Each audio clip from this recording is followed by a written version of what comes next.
esse curso, assim como os outros, ele fica gravado no YouTube, né? Então é disponibilizado para público, então qualquer pessoa pode assistir. Então, se você não quiser que vai a imagem, pode tirar o vídeo, tá bom? Mas se você não se importar, fique à vontade, tá? Depois não tem processo, hein, gente? Exposição de imagem, por favor, tá? Mas aí meu batom tá demais, não, né? Eu acho que eu nunca, nem no meu casamento, eu passei um batom forte desse jeito, gente. Então vamos lá. O microfone tá ligado. Vai ter que desligar. Tá dando interferência aqui. Vamos fazer só no seu. Tá? Então vamos. Quem tá com o som desligado, pode desativar, por gentileza? Deixa eu ver aqui quem que é. Então vamos lá. Então meu nome é Tatiane Rocha. Eu sou professora, tá? Assim como vocês, sou professora alfabetizadora. Por isso que eu coloquei, né, a avaliação diagnóstica na alfabetização, porque é minha praia, é uma paixão mesmo. Esses dias mas a Valéria, nós estávamos conversando, né, Valéria? Porque ela tem uma criança, né, um filho na idade de alfabetização, e eu falei para ela, você está entendendo agora por quê? É porque ela não alfabetizou ainda, eu acho que ela nunca foi professora de alfabetização, é só das séries de segundo ano para frente. Falei, você entendeu agora por que a gente se apaixona? Que ela falou assim, nossa, é muito legal você ver a criança despertar e tal, a leitura, né? Então, assim como vocês, eu também sou professora, então eu sei da luta diária de todos nós, né? Inclusive agora na época de pandemia, e não sei como seria se eu estivesse atendendo em consultório e, ao mesmo tempo, não estivesse dentro de sala de aula. Não sei como seria, né? Porque a gente sabe que são duas realidades totalmente diferentes. E muitas das vezes, quando o profissional não atende em sala de aula, não estou falando todos, tá, gente? Não estou generalizando, ele pode perder um pouquinho do que é a realidade de sala de aula e propor algumas sugestões de atividades, até mesmo para o aluno, para o paciente dele, fora do contexto real da nossa sala de aula. Isso é porque eu falo, né, da minha realidade, que é uma realidade de escola particular, onde no máximo eu tenho, que eu já tive de alunos por sala, são 30 alunos, e sei que tem amigas minhas aqui que têm uma realidade totalmente diferente, uma quantidade muito maior de alunos em sala de aula, tá bom? Então, eu sou a Tatiane Rocha, coloquei aqui para vocês, né? Eu sou neuropsicopedagoga, eu fiz primeiro neuropedagogia, depois eu fiz psicopedagogia. Minha primeira graduação é pedagogia, e aí eu fiz letras para melhorar também assim minhas atividades, né, o que eu realizo, e com a visão que eu ia conseguir depois sair um pouquinho da pedagogia e ir para aulas, para ter filho, né? Engravidei, aí não teve jeito, fiquei na pedagogia, que eu amo demais, e abri o consultório.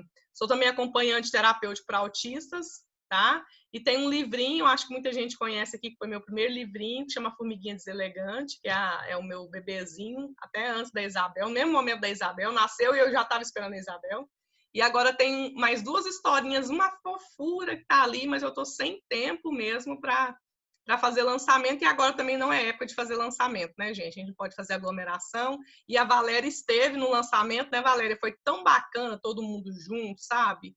E eu queria fazer da mesma maneira, então por agora vai ficar só mesmo no sonho. Então hoje, né, eu convidei vocês para vocês participarem do mini curso, que é a avaliação diagnóstica pós-pandemia, que não é pós-pandemia, que nós ainda continuamos na pandemia, né? Depois eu até reenviei para vocês uma outra arte, né? Falando para vocês, deixa eu colocar que eu coloquei aqui, avaliação diagnóstica na alfabetização durante a pandemia, não era pós-pandemia, porque eu jurava, porque quando eu montei esse curso, foi assim que terminou o ano, né? O semestre. E aí eu jurava que 3 de agosto nós estaríamos de volta, mas eu não tenho certeza quando é que a gente vai voltar, acho que ninguém, né? Então, primeiramente, eu trouxe uma frase da Jussara Hoffmann, que é assim, ela é professora e doutora, tá, gente? Especialista em avaliação, e principalmente avaliação mediadora, tá? Que é diferente do que a gente faz hoje em dia. Então, primeiro eu vou ler a frase e eu quero falar um pouquinho com vocês sobre a avaliação dentro da visão da Jussara Hoffmann. E queria muito que vocês participassem junto comigo, tá? Para eu não ficar falando sozinha. Vamos começar, então?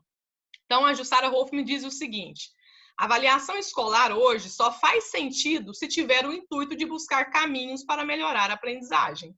Então, diferente do que nós vivemos, tanto na graduação quanto na pós-graduação, né? A avaliação hoje em dia não faz sentido nenhum se for para a gente punir a criança, né? Punir o aluno. Coisa que nós vivemos, né? Eu acho que nossa vida toda, e por isso existem hoje vários traumas. Eu vou dar um exemplo meu, que é o trauma na língua inglesa. Eu, com inglês, eu tenho um problema seríssimo por conta de alfabetização, de ensinagem, né? Que eu carrego até hoje. Muitas das vezes eu preciso muito do inglês, porque todos os artigos, né? Pelo menos os artigos bons que eu conheço, sobre autismo são escritos em inglês. E aí eles são traduzidos. E quando eles são traduzidos, ele não é traduzido ao pé da letra, porque não dá, né? E aí, se eu tivesse o inglês, me ajudaria bastante. Mas eu tenho um trauma por conta de avaliação. E que a gente carrega, né? Se a gente for perguntar para cada um tem sua história. Então, essa frase diz o seguinte: nós precisamos o quê? Superar a prática tradicional de avaliar. Que a gente ainda tem, né? Nós não temos e as escolas ainda querem, né? Continuam com esse parâmetro. Por mais que a gente fala de sala invertida, a gente fala de o aluno é o centro da aprendizagem, blá, blá, blá, ainda existe avaliação na escola. E essa avaliação é uma avaliação punitiva. Por quê? A gente deixa de ser, né, como a Jussara Hoffmann fala, uma avaliação mediadora do conhecimento para ser uma avaliação medidora do conhecimento. Então, a criança vai ali, realiza a avaliação, nós temos que dar um ponto para ela, inclusive na alfabetização, que eu sou assim, eu sou um professor de alfabetização extremamente contra a avaliação no processo de alfabetização. Então, quer dizer que eu ensino a criança a ler e escrever, depois eu vou punir ela porque ela não conseguiu ler e escrever. Vocês já pensaram dessa maneira? Como é que eu cobro da criança o que ela aprendeu esses dias? Até porque o primeiro ano, a alfabetização, a criança tem toda uma mudança, né? Ela veio lá da educação infantil, onde ela era extremamente amparada, tem lugares assim que até demais, né? Lugar que a educação infantil, a criança não tem um trabalho nem tirar o próprio lanche dentro da lancheira, de dentro da mochila, e agora ela tem uma avaliação para uma criança que não sabe nem ler. Então, assim, eu sou extremamente contra a avaliação no primeiro ano. Então, nós temos que deixar para trás essa avaliação, que é somente medidora de conhecimento, e aceitar e começar a praticar a avaliação mediadora do conhecimento. Esse aluno, para fazer uma avaliação de fato, uma avaliação mediadora, ele precisa ser o quê? Estimulado a aprender. A criança que é estimulada a aprender, não sei se vocês ouviram no início, acho que tem alguém falando aqui. No início, eu estava falando com a Janaíne sobre até a filha dela querendo ir de novo, né? Lá para casa. Você não está ouvindo, Fernanda? Oi, Tati? Oi. Tá me escutando? Sim, tô te escutando. Tá, agora que eu consegui ativar aqui, amiga, eu esqueci como é que então mexia. Tá bom. Mas obrigada. tá ouvindo aí agora, né? Por nada. Tô. Então tá. Então, assim, essa avaliação, ela precisa, né? O primeiro aluno, ele precisa ser estimulado. Estimulado. Lá no início, quando eu estava conversando com a Janaíne, né? Que a Emily, a filha dela, ela foi para eu fazer uma avaliação de aprendizagem com ela. E aí ela falando que se deixasse, ela queria ir todos os dias. Por quê? Porque é estimulante mesmo. Ah, Tati, mas é atendimento individual. Você vai fazer atividades que chamam mais atenção. Beleza. Mas por que não realizar esse tipo de atividades dentro da nossa sala de aula e muitas das vezes com o nosso material? Outra situação que eu sou totalmente contra turmas que têm 4, 5 salas do mesmo segmento e que todas fazem a mesma avaliação, o mesmo planejamento. Gente, não tem como. Como que você vai seguir o mesmo planejamento para uma turma da professora Maria, da professora Joana? A gente pensar mesmo dentro da caixinha. Então, a gente precisa, dentro da escola, por mais que a gente precise do emprego, gente, eu tenho a seguinte opinião. Eu penso que nós temos que colocar, né, para a coordenação, para a direção, o que realmente funciona. Se eu deixar que uma escola com 5 segmentos, umas 5 turmas do mesmo segmento, faça o mesmo planejamento, a mesma avaliação, e não levanta a mão e fala assim, poxa, ó, minha sala não caminhou da mesma maneira da minha colega. Às vezes minha colega tem um pensamento diferente porque a sala dela é diferente. Não é porque ela quer aparecer, não é porque ela quer fazer um painel que dá mais trabalho para ela, porque ela quer mostrar para a coordenadora. Gente, para com isso. Para com isso. Vamos pensar da seguinte maneira. O que a gente está fazendo lá na sala de aula são para as crianças. Agora, mais ainda, que a aula é virtual. Que as crianças precisam de ficar, eu mesma dou 4 horas, né? 4 aulas por manhã para os meus alunos do primeiro ano. Deu certo? Deu. Deu porque já ficaram assim, bem num ritmo bem bacana em março. Mas e aí? Não foi? Talvez não tenha dado ali, de lado de cá, deu só aqui, entendeu? Então, assim, se a criança realmente for estimulada a aprender, ela vai caminhar junto com você. Caso contrário, vai ser um tormento, não só a aula online, mas também a aula presencial, assim, quando a gente voltar. A avaliação, ela também ajuda o professor na construção e na reconstrução constante do nosso fazer pedagógico. Porque já que a avaliação precisa ser o quê? Mediadora, eu tenho que saber onde é que a minha sala tem mais dificuldade. E ao invés, né, de ficar acrescentando atividades, sem as crianças terem aprendido de fato o conteúdo, eu pego a avaliação, observo onde é que tiveram mais erros e volto ao conteúdo. Não adianta, gente, igual agora nesse tempo de pandemia, do que é que adianta eu ficar passando o tempo inteiro conteúdo em cima de conteúdo e a criança não vai... Eu já estou gravando, tá, Cirlei? A Cirlei colocou que eu sou contra fazer o mesmo planejamento e não sou bem vista por isso. Justamente, a gente não é bem vista. Só que nossos colegas têm que entender o seguinte, Cirlei, que nós não estamos querendo fazer o mesmo planejamento, não é porque eu não quero fazer igual do colega para eu ser melhor que ele, é porque minha sala tem uma realidade diferente, né? Eu sei que a gente descansa muito, eu não consigo dividir porque eu só tenho uma turma, tá? Me cansa muito, mas quando eu pude ter a oportunidade de dividir, eu não quis, porque a sala da tarde tinha 11 e a minha tinha 24. Será que eu ia caminhar assim como a professora que tinha 11 alunos? Entendeu? Então, assim, quando eu falo de construção e reconstrução constante, é isso. É eu parar, no meu planejamento, Tatiane, mas semana passada você colocou esse conteúdo aqui, e agora você colocou ele novamente? Coloquei, porque o colega, meus alunos não conseguiram acompanhar esse tipo de conteúdo. Então, eu trouxe uma atividade extra, trouxe um jogo, trouxe uma cantiga, não sei. Cada um trabalha da sua maneira, né? Do jeito que a turma aprenda. Isso é que é uma construção e uma reconstrução. E, infelizmente, gente, ainda existe não só pais, mas existem professores, tá? Que ainda acreditam que o ensino tradicional é o melhor caminho. Que aquela época de rigidez, que aquela época de disciplina, né? Aquela época disciplinadora é o caminho que deveria seguir.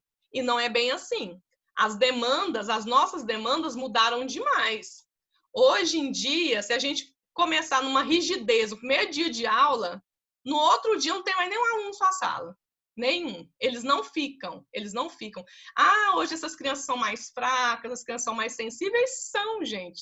É a realidade. O que a gente tem que fazer? Eu gosto muito quando a gente fala da pedagogia reflexiva. Quando falaram aí de educação emocional e não sei o quê, eu falei, gente, nós já praticamos isso há tanto tempo, só não tinha nome. Então é isso mesmo, de se colocar no lugar do outro, de saber ouvir também uma crítica, isso vale para nós também. De vez em quando a gente arruma alguns coordenadores que pegam muito no nosso pé.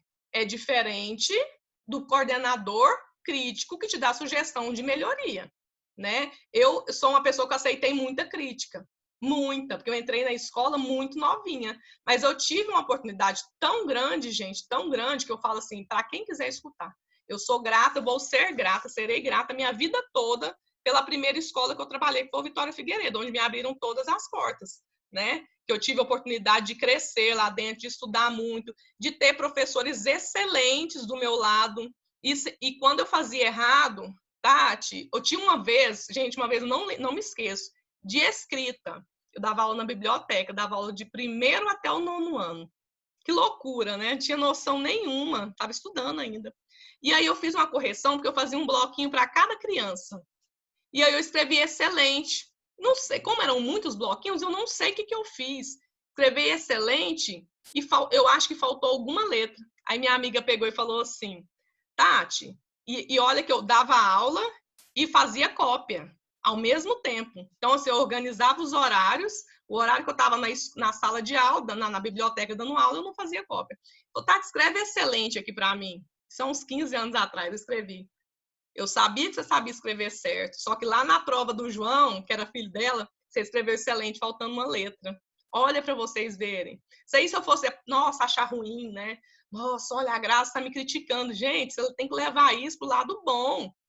É para eu ficar mais esperta, para quando meu corpo falar assim, ó, pronto, se você está cansada, eu aceitar que realmente eu estou cansada, que eu tenho que continuar a minha correção no outro dia. É extremamente desumano a pessoa dar aula, mesmo que seja aula extra de primeiro ao nono ano? Sim, gente. Mas na época eu tinha 19 anos, eu estava no ritmo, no clima. Hoje em dia eu não consigo fazer isso mais, né? Mas eu estava no ritmo e foi muito bom porque eu aprendi, né? Então a Flaviana está escrevendo aqui, na educação infantil também tem esse problema. Às vezes coloca atividade em cima de atividade e a criança não aprende nada. Então, alguns problemas vêm desde cedo. Concordo com você, Flaviana. E a gente já parou para pensar? Quem tiver parado para pensar, depois quiser dar alguma opinião, me fala aí. A educação infantil é o único segmento que a criança não pode fazer mais de uma vez. Por isso que ele tem que ser muito bem feito. Então, assim, os pais, estou pensando em fazer uma live falando sobre educação infantil para esses pais que estão tirando criança da escola, sabe? Eu sei da importância desse encontro, né? A gente trabalha muito o raciocínio do Vygotsky, mas da importância da criança ter esse direcionamento, esse vínculo, mesmo que agora seja distante, porque não foi só a escola que resolveu fazer um trabalho online, não foi. Todos os segmentos testaram o trabalho online. Alguns deram certo, outros não. Mas não foi só a escola. Então, por que não, né? Por que não continuar com essa criança na escola? Tentar mediar essa criança da maneira que ela conseguir, porque é o único momento que a criança vai poder fazer só uma vez. Aí concordo com você, Valéria. A educação infantil é a base para o desenvolvimento do aluno. Bom, não, um ótimo desenvolvimento do aluno. Aí o que acontece? Chega lá no... Eu acho que eu tenho professora aí do 4º ano.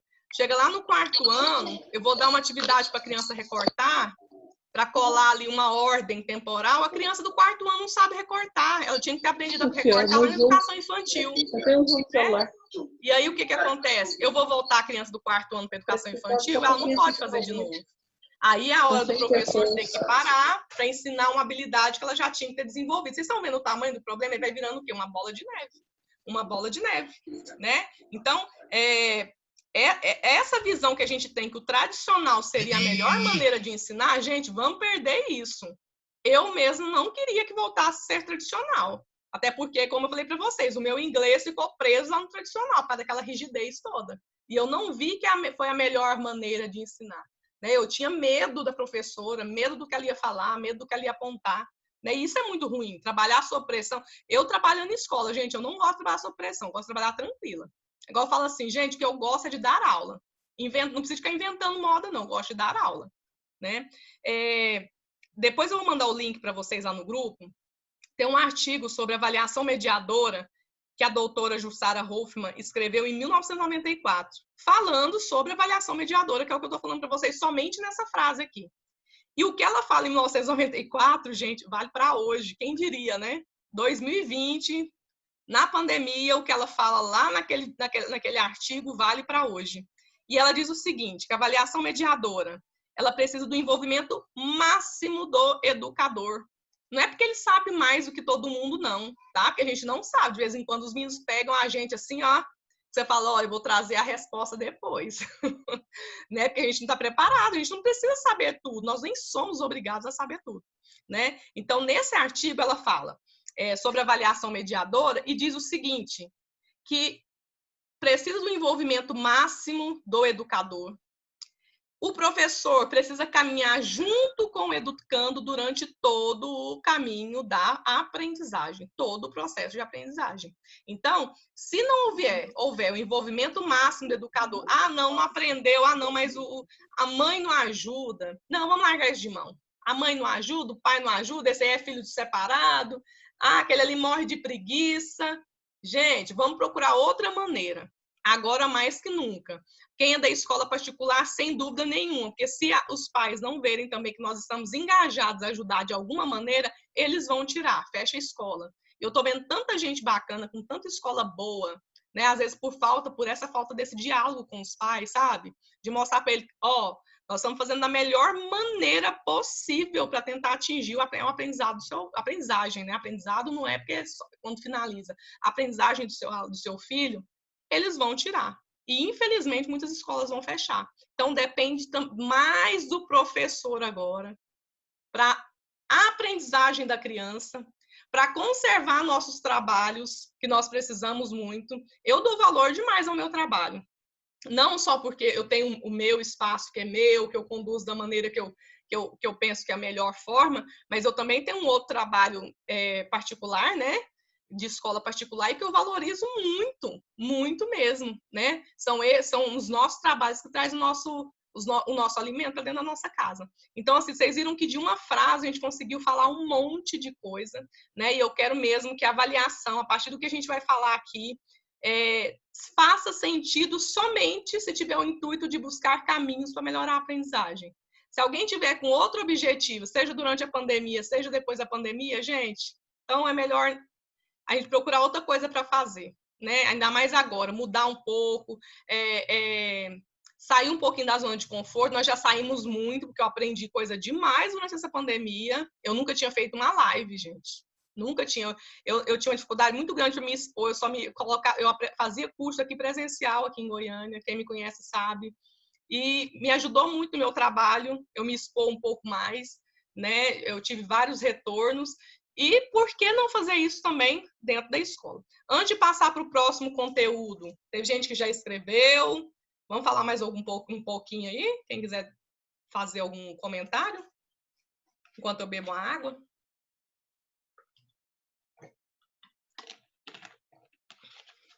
Não briga não, gente, para falar. Janir tá aqui, olha que gracinha. Janir foi minha coordenadora no Vitória. Seja bem-vinda, Janir. Tem uns nomes que eu conheço só pelo Face, só pelo WhatsApp, o grupo. Obrigada, Tati. Seja bem-vinda, viu? Você como gestora, como coordenadora, fala um pouquinho sobre a alfabetização, Janir.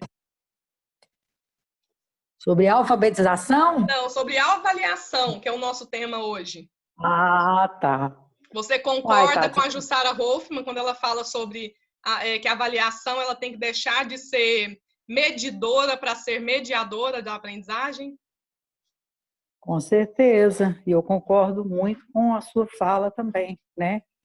Porque a avaliação hoje, ela só faz sentido se realmente ela tiver o intuito de buscar caminhos, novos caminhos. Porque não adianta a gente avaliar o aluno somente como uma punição, vamos dizer assim, né? Que é o que acontecia com a gente, né? Mas como um norte, né? Um caminho para que a gente possa realmente encontrar onde está a dificuldade desse aluno e trabalhar em cima dessa dificuldade, em cima dessa deficiência. Mesmo? Caso contrário, ela não faz sentido. E nesse momento mais ainda, né, Janir?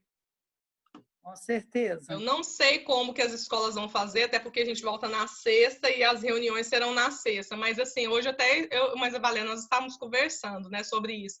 Eu penso que a gente tem que dar uma mexida nesse conteúdo e dar prioridade para os conteúdos necessários para cada segmento. Não adianta a gente ficar presa só em livro, né? E trazer aquele conteúdo raso que ninguém aprende. Eu penso que é melhor a gente focar no conteúdo que cada segmento precisa de aprender e, gente, fazer com excelência. Né? Fazer a avaliação mediadora agora, que é a avaliação diagnóstica durante a pandemia, é uma avaliação mediadora, não é avaliação punitiva. A gente tem que saber o que realmente essas crianças aprenderam e fazer junto com as crianças. Aquela história de fazer lá na casa, tem um dia inteiro, tem uma semana para fazer, isso aí é barca furada. Porque, querendo ou não, os pais ensinam, os pais vão mediar e ele não quer que a criança erre. Eu tenho sérios problemas de criança que não aceita errar. E a gente sabe o seguinte, se a gente ler um pouquinho sobre desenvolvimento, aquela criança que tem a dificuldade em aceitar o erro, se ela não for uma criança com comprometimento neurológico, aquilo ali é falta mesmo de rigidez dentro de casa. Porque errar, todo mundo vai errar, uma vez ou outra, certo? Agora, deixar sempre que a criança ganhe numa brincadeira, e aí eu vou fazer uma avaliação em casa, agora durante a pandemia, eu tenho que mediar para o menino tirar 10. Então, assim, primeiramente, a gente tem que começar o quê? Colocando para as escolas e colocando mesmo para quem são os nossos responsáveis dentro da escola, que as crianças precisam fazer essa avaliação com a gente. Com a gente. Ela não tem que fazer essa avaliação com os pais. A maioria foi assim, né? A maioria foi. O meu foi bloquinho, né? Que foi para casa, depois voltou. Outros foram pelo Google Forms e vários outros Googles da vida, mas eu penso que tem que ser, já que é ao vivo, a aula é ao vivo. O nosso é ao vivo, alguns estão mandando vídeo, não sei como que vocês iam se portar. Mas quem faz avaliação ao vivo, eu penso que deveria ser com o professor. Não tem que marcar e mandar para fazer em casa, não. Né? Que a gente tem várias questões e a gente viu muitas questões agora, né? Depois que nós entramos dentro da casa das famílias, elas entraram dentro da nossa casa. Situações que a gente fala assim, agora eu entendo por que lá na minha sala tinha esse comportamento. Não é verdade? Então, vamos lá. Primeira coisa, o que vem a ser a avaliação diagnóstica? Ela é uma atividade que ela auxilia o quê? Para a gente começar, iniciar mesmo um ponto de partida nos processos de ensino. Por que eu falei durante a pandemia? Porque eu faço muito essa avaliação no início do ano. Eu aplico até esse ano, eu consegui ser autorizada a aplicar o IAR. A gente não aplica avaliação diagnóstica do que a criança ainda vai aprender. A gente aplica sempre com o conteúdo do ano anterior. E como eu estou na avaliação, o IAR, né, é um protocolo que o professor pode aplicar, mas que, infelizmente, gente, esses materiais eu sempre falo, não chega na mão de vocês. São os pré-requisitos necessários para a criança entrar no processo de alfabetização, ver se ela está apta a entrar. Então, chama instrumento de avaliação do repertório básico para avaliar a alfabetização. E aí eu consegui aplicar ele. Agora, na volta, por isso que eu fiz esse curso para vocês, eu vi a necessidade de se começar com avaliação diagnóstica. Porque, além das crianças terem feito um tipo de aprendizagem bem atípica, né, teve a intervenção das famílias, aquelas que foram as mediadoras ali, né, nós passamos, até algumas famílias me falaram de homeschooling, eu falei, gente, nada a ver, porque homeschooling, vocês que iam procurar o material, as atividades, tudo que tinha que desenvolver. Aqui é atividade remota, é aula remota, não tem nada a ver, né? Então, ela serve o quê? Como ponto de partida para esse processo de ensino. E a gente qualifica ela como diagnóstica, né? Porque a gente privilegia os processos de ensino e da aprendizagem. E não indica notas. Não é uma avaliação medidora, tá? É uma avaliação mediadora, por isso que ela é diagnóstica, não tem nota. Eu preciso saber o que é que a criança aprendeu durante esse processo que nós tivemos, né, bem atípico. E essa avaliação, ela é aplicada no primeiro dia de aula? Não mesmo. No primeiro dia de aula, ele não é dia de aplicar avaliação diagnóstica, gente. Nem em época típica, muito menos nessa época atípica, né? O primeiro dia nós vamos fazer o quê? Dinâmica. Nós vamos fazer atividade de estimulação cognitiva.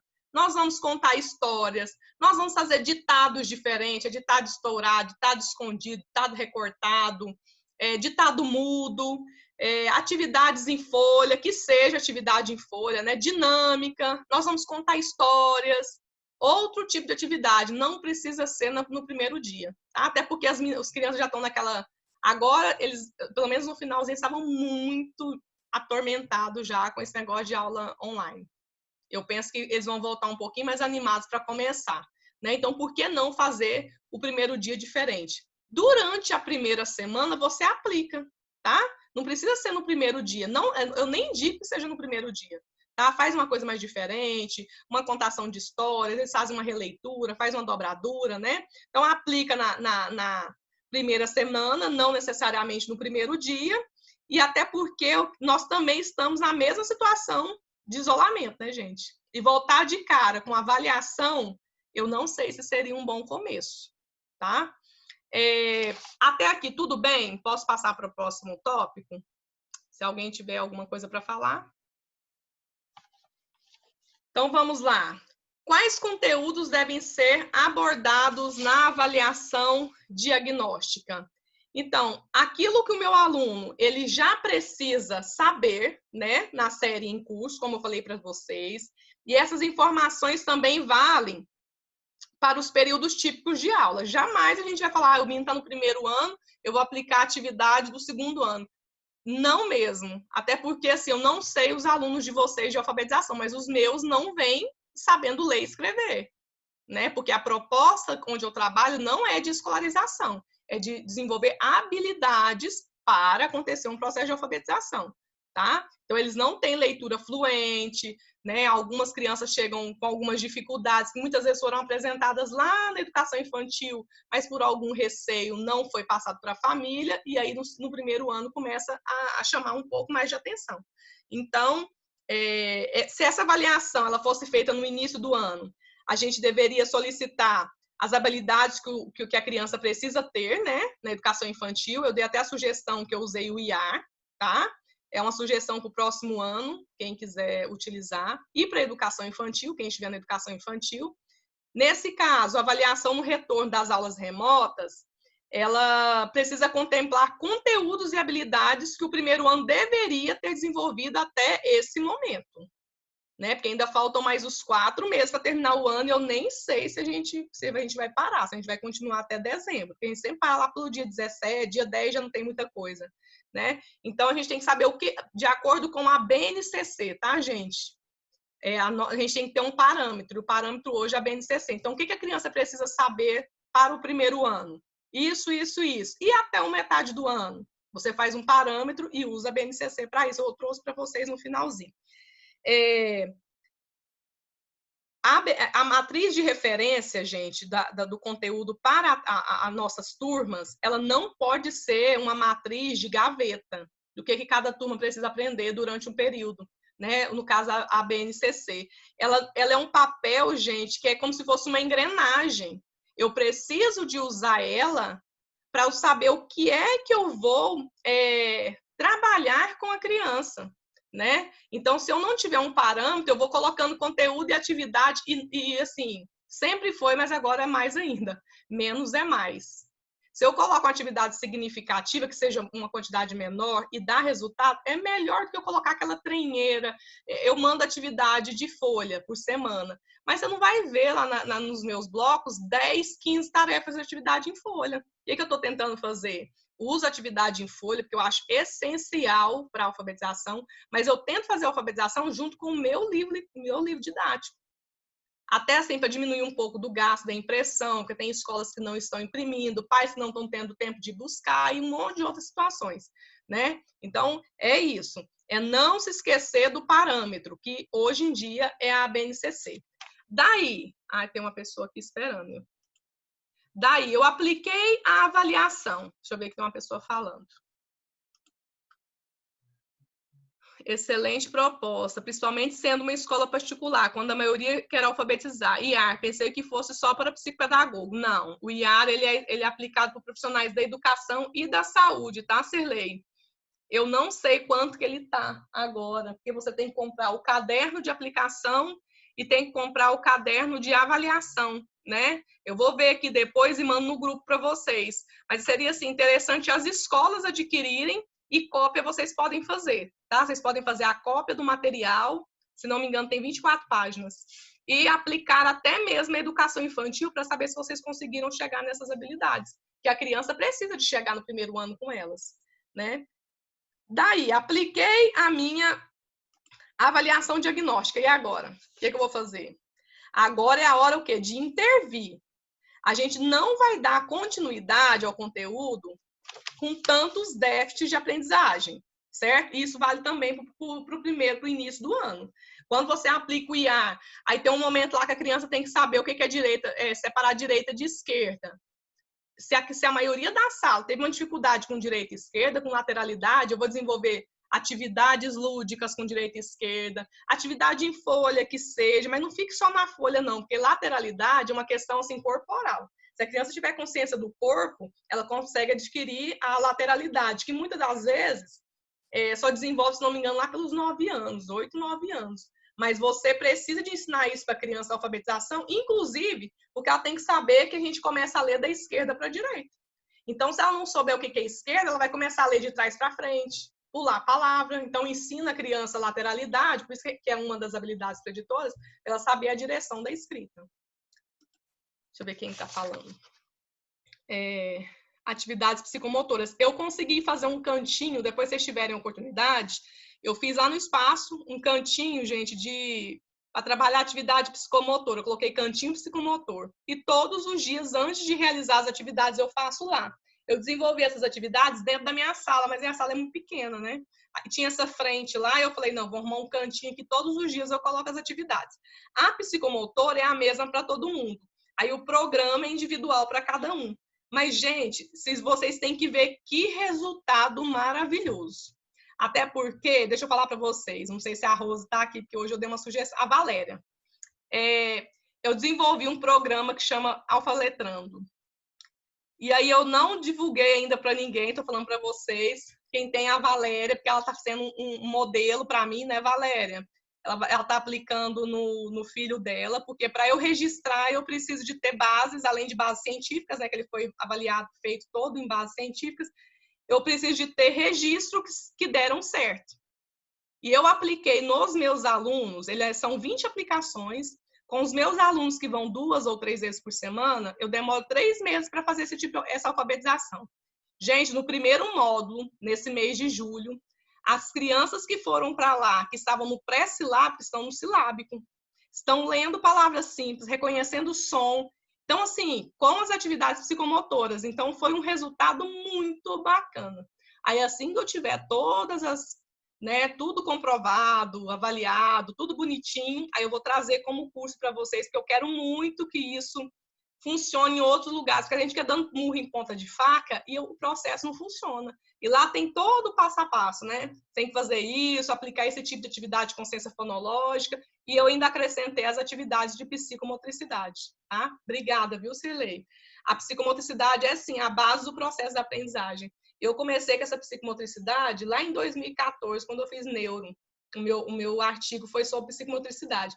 Aí eu escrevi um artigo e ele foi aprovado num congresso aqui em Goiânia, Congresso Internacional das Américas. Gente, só eu de Goiânia que estava lá, vocês acreditam?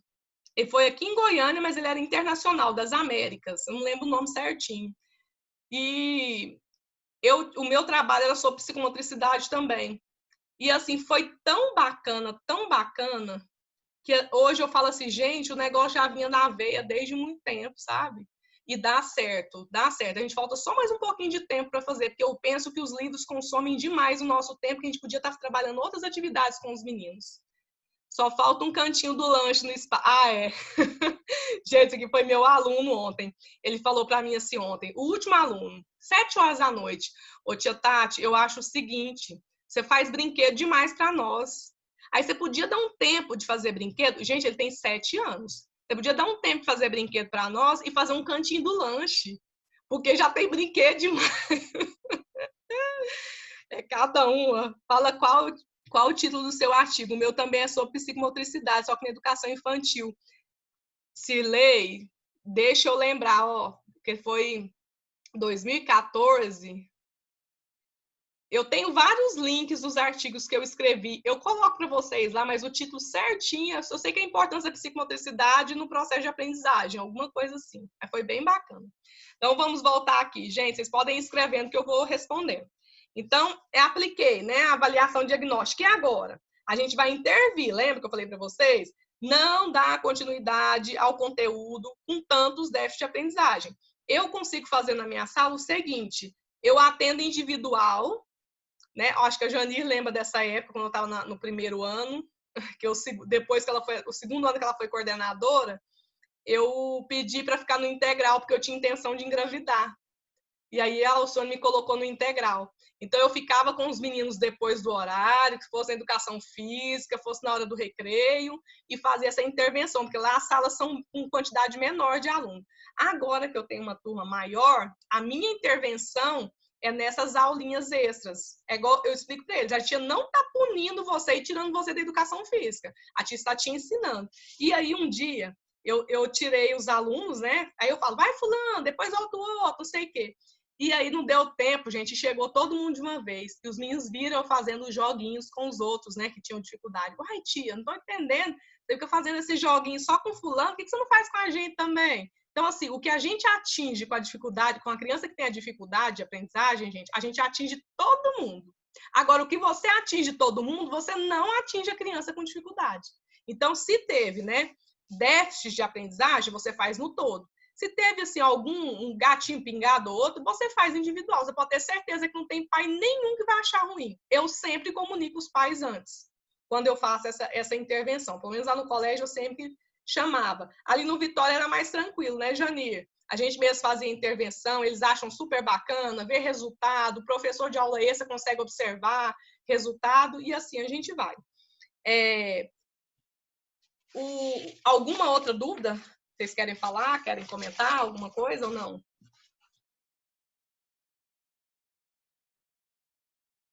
Então, o que eu falo da aplicação da avaliação diagnóstica, nunca dê continuidade sem sanar as dúvidas, certo? Próximo tópico. Como que eu vou montar a minha avaliação diagnóstica? Então, a avaliação diagnóstica, a gente fala que ela é como se fosse uma engrenagem, né? Uma depende da outra para ela acontecer, para você montar a sua. Ai, tá, você podia ter trazido a sua avaliação aqui e mostrado para a gente. Gente, não adianta nada, é o que eu falei lá no início. Eu trazer minha avaliação para vocês não vai resolver nada, porque minha realidade é totalmente diferente da de vocês. Então, eu penso que a partir dessas informações hoje, vocês montem a avaliação de vocês. Então, primeira coisa, evitem, né, gente, atividades prontas da internet. Claro que a gente tira sempre atividade pronta, mas dê a sua cara para as suas atividades. Tem imagem muito ruim. Tem imagem que nós adultos não conseguimos entender nada. Imagina a criança.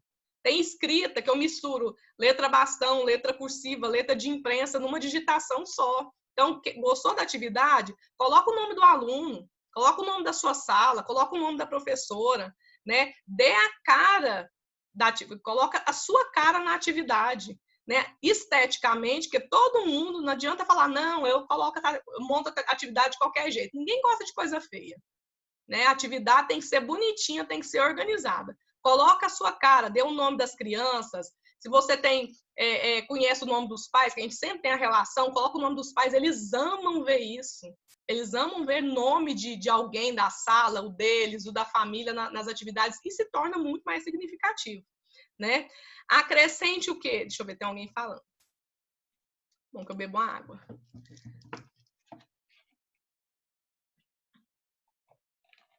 Isso mesmo, Valéria. O visual e a estética das atividades mandam muito, concordo. Então, assim, você tem coordenador que fala assim, não, gente, faz de novo, e a gente acha ruim, tem que falar mesmo. Porque, como eu falo, sabe o que a gente tem o direito depois de cobrar dos meninos? A tarefa tá suja. Eu falo, olha, veio de casa suja, amassada, horrorosa. Como que a tia te entregou essa atividade? Gente, quem não gosta de tia, desculpa, mas eu não sei. Mesmo fazendo aquela leitura, eu não me importo, tá? Eu sei do meu valor, não me importo. Quando eu falo assim, olha, como que a tia te entregou a atividade? Não foi bem caprichada? Foi amassada? Foi suja? Não. Então eu quero que ela volte da mesma maneira que a tia entregou.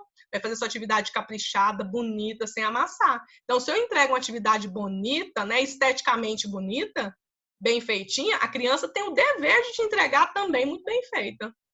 Flaviana, uma dica para trabalhar a alfabetização com a criança que está começando a ler, mas nesse período de pandemia não está indo à escola. Consciência fonológica, Flaviana.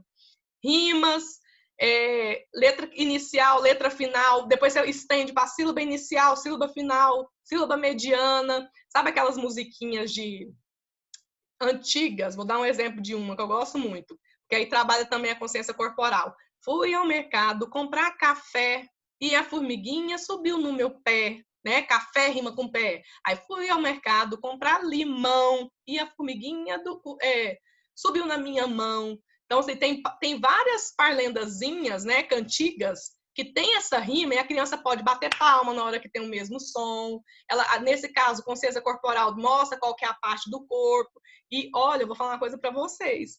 Esse tipo de atividade não chama só atenção de criança que está lá nos 6 anos, não, no primeiro ano. A minha filha aqui, ela tem uma atividade, quem fez a alfabetização em letramento, acho que foi aqui que está aqui, acho que a Damira, a Janir, não tem aquela atividade da caixa, boneca, né, né, kkk, virou boneca, que a gente faz com consciência corporal, para trabalhar a consciência fonológica. Gente, ela é super difícil. Aí aqui, eu não coloquei o vídeo, porque eu fiquei com vergonha, porque tinha acabado de acordar, e o Eric filmou. A Isabel fala boneca. Agora ela tá com 1 ano e 7 meses, mas quando eu filmei, ela não tinha nem 1 ano e 2 meses, que ela estava na escola. Ela fala né, kkk, boneca. Então, assim, ajuda até a criança pequena, porque o processo de alfabetização, Flaviana, ele não começa só lá nos 5 anos. A gente trabalha essas atividades, essas habilidades preditoras para quando chegar lá nos 6 anos, que é a hora dele se alfabetizar, ele conseguir ter todo o sucesso. E se a gente fala assim, ó, vocês vão ler muito aí, atividades preditoras para a preditora, sucesso na alfabetização, porque ele precisa desenvolver primeiramente consciência fonológica. Antes de qualquer método de ensino, tem que ter consciência fonológica, porque senão a criança não consegue se alfabetizar, tá? Então, a gente falou aqui um pouquinho da estética da atividade, mesmo se eu pegar atividade na internet, que tem umas excelentes, que eu dei a minha cara, dei a cara da minha sala, né? Acrescento o nome dos alunos, situações que nós estamos vivendo. Eu não coloquei em nenhuma atividade minha sobre coronavírus. Não coloquei, porque eu acho que já estava forçando demais, já estava muito... Eu até fiz uma live com o pessoal do Instituto Saúde e Sucesso semana passada, falando sobre essa ansiedade. Então, assim, a gente já está ouvindo tanto sobre pandemia, tanto sobre coronavírus, para que eu vou dar mais atividade sobre corona? Então, assim, trazer uma atividade diferente. O fulano estava jogando no seu computador, né? Porque eles estão fazendo mais. Estava sentada com a sua família lendo um livro. Traz a realidade do dia a dia, do que a gente está vivendo. Com certeza vai ser muito mais significativo. Outra coisa, estude o currículo da sua turma, que eu falei lá para vocês. Tati, eu vou pegar BNCC e LEO de cabo a rabo? Não, gente, ninguém dá conta, não. Pega primeiro seu segmento, que é o mais importante naquele momento, depois você vai lendo os outros. Mas a gente precisa saber a BNCC. Precisa, não é ela que está pautando agora o nosso trabalho, então a gente tem que saber. Né? Até porque, gente, se alguém falar bobeira para você, você vai fazer bobeira, porque você não sabe o que tem escrito na BNCC. Quando você está pautado por ela, você leu, você entendeu, você vai trazer e falar, olha, não é isso mesmo que você está falando, não. O que estão pedindo aqui é isso e isso dentro da BNCC, né? Por isso é importante estimular a leitura desde bebê. Eu concordo. Como eu falei, né? Eu fiz um estágio muito grande em escola para ter filho, e isso foi muito bom, que eu consigo fazer tudo isso com a Isabel. A Damira diz assim, eu fiz o que você fez da música Fumaça e foi um recurso fonológico excelente nas aulas online e eles aprenderam. Nossa, Damira, e aí na semana que eu estava trabalhando o texto Fumaça, que é a música também, né, que é um do curso de alfabetização e letramento, a professora de música da escola, que é excelente, lá do Ateneu, excelente, estava trabalhando ela. E ela usou um recurso que foi, só que ela comprou muito caro, né? De fazer som, o Eric sabe, o Eric é músico, de fazer som e tal. Sabe o que eu fiz? Comprei uns canos, conduíte, parece que o Eric falou que o nome é conduíte. Fiz o mesmo recurso e aplico ele lá na escola, com os meninos pulando em cada conduíte. Você precisa de ver que beleza. Para eles entenderem que, ó, fumaça tem 3 pedaços. Aí eles fazem com a boca, não é isso, Damira? E fazem pulando. Aí, como eu não tenho o cano de som, que faz as notas musicais, eu peguei cano mesmo, pintei o cano, e uma hora eles batem 3 vezes, faz com a boca, outra hora eles pulam 3 vezes e faz com o palito também, com o cano. Foi ótimo, muito bom. Criar, né, avaliação pautando no ano anterior. Foi o que eu falei lá no início, né? A gente tem que fazer a avaliação diagnóstica, lembrando o que a criança precisa saber. Como nós estamos no meio, o que a criança precisava saber na alfabetização até agora? Lembrando, né, gente, que é uma situação atípica, né? Eles não vão ter, talvez não tenham conseguido atingir todos os objetivos. Essa necessidade da gente voltar e revisar tudo isso antes de dar continuidade no conteúdo. Outra situação, elaborar critérios que possam ser tabulados, o que contribui para o olhar individual e para o todo da turma. Então, eu faço. Acho que eu estou com o meu caderno aqui, peraí. Tanto tempo eu não peguei ele. Acho que eu mostrei no curso de alfabetização.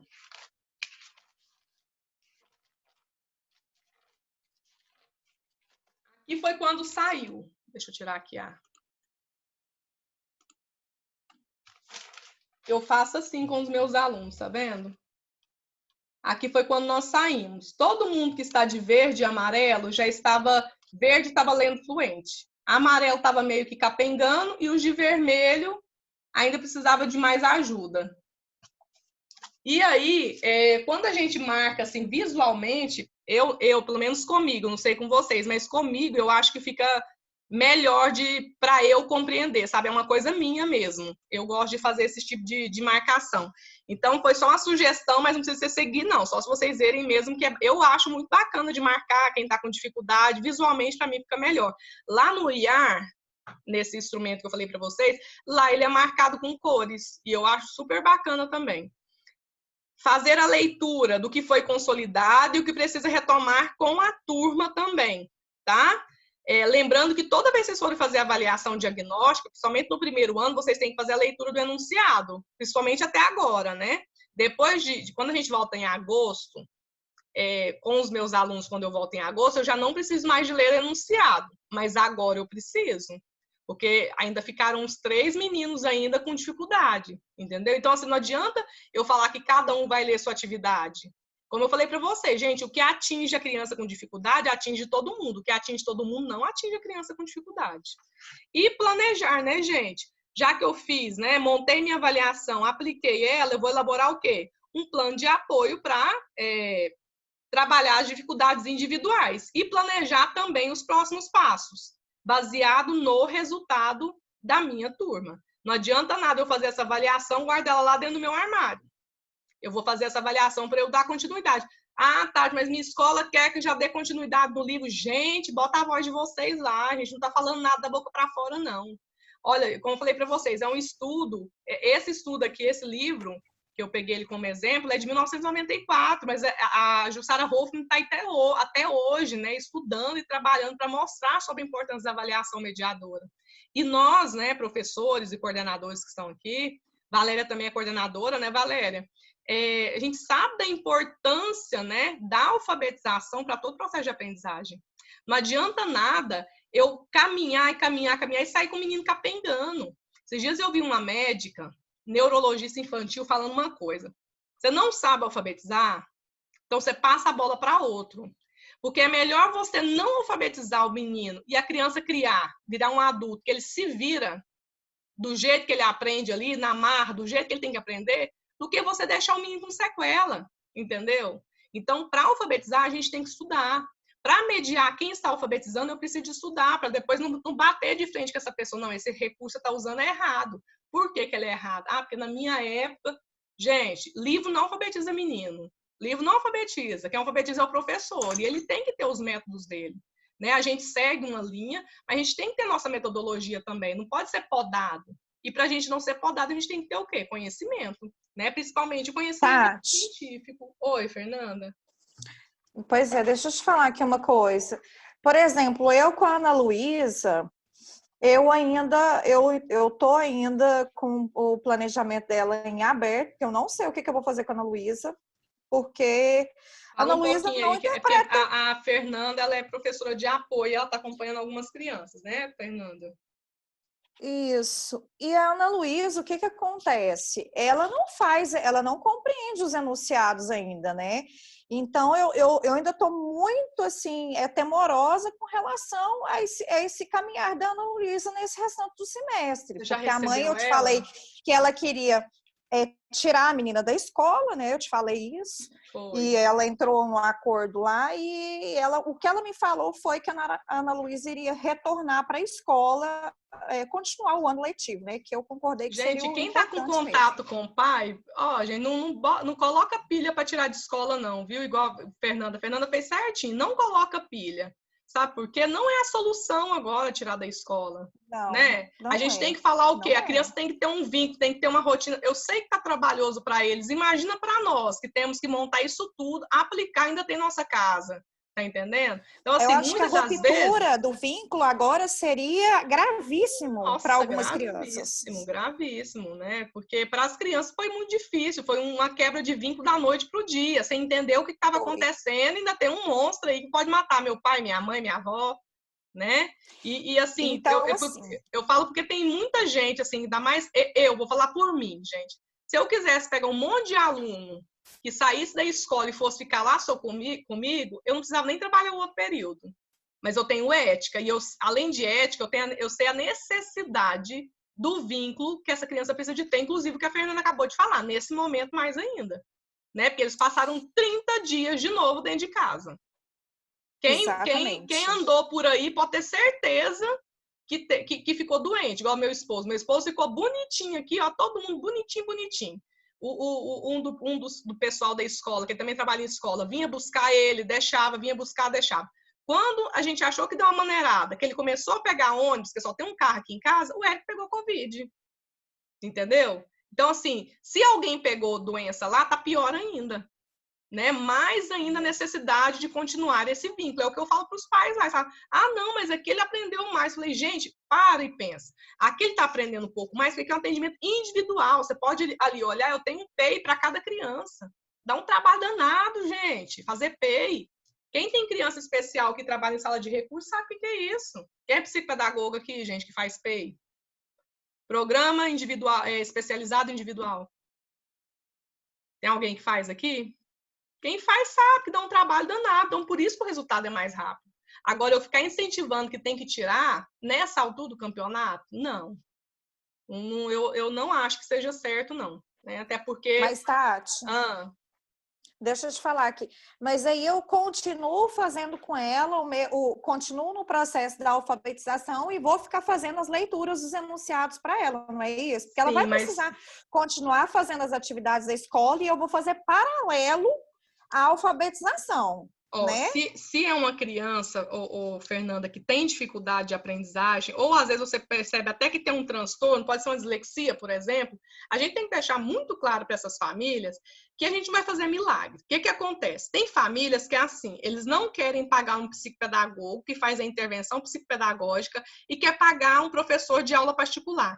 Muitas vezes querem pagar um preço, sim, baixíssimo professor de aula particular para fazer, porque, vamos ser sinceros, uma criança que não está lendo enunciado, quem está fazendo a tarefa? Ele ou você? Então. Não é verdade, Fernanda? Só que a Fernanda ela é uma pessoa que tem muita ética. Ela chegou na própria mãe e falou, peraí, você quer que eu faça, se você quiser que eu faça a tarefa, manda os materiais, eu respondo. Você tá entendendo? Então, o que eu penso tem que fazer igual a Fernanda. E eu falei esses dias para um aluno meu, que é aluno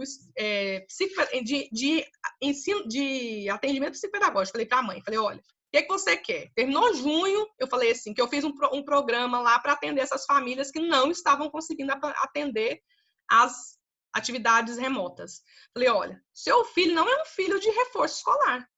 Para eu dar resposta para ele, eu não preciso estar ensinando ali, não. Eu boto ali no quadro, ele copia tudo. Agora, o que você quer? Você quer uma criança funcional ou você quer um copista que passa de ano todo ano? Ela parou, pensou. Você quer uma criança, você quer um filho que vai ali no supermercado, faz uma compra e traz o troco certo? Então não é reforço. Ele tem que aprender a pensar. Eu não posso pensar para ele. Que é isso que a gente faz, né? Então, Fernanda, primeira coisa, você tem que ensinar essa criança a ler e entender. A criança ela não lê bem, porque quando a informação, né, as sacadas que mandam nos nossos olhos de leitura, essa criança em dificuldade, ela volta muito para a esquerda. Então, aqui, é necessário uma conversa entre o professor. Ele vai ficar aqui, ó, é necessário, né? Nem assim, às vezes, Quando ele chega aqui no professor, ele nem lembra o que ele leu aqui no início. Tá vendo o que ele não entende? Então, por isso da importância da fluência, né?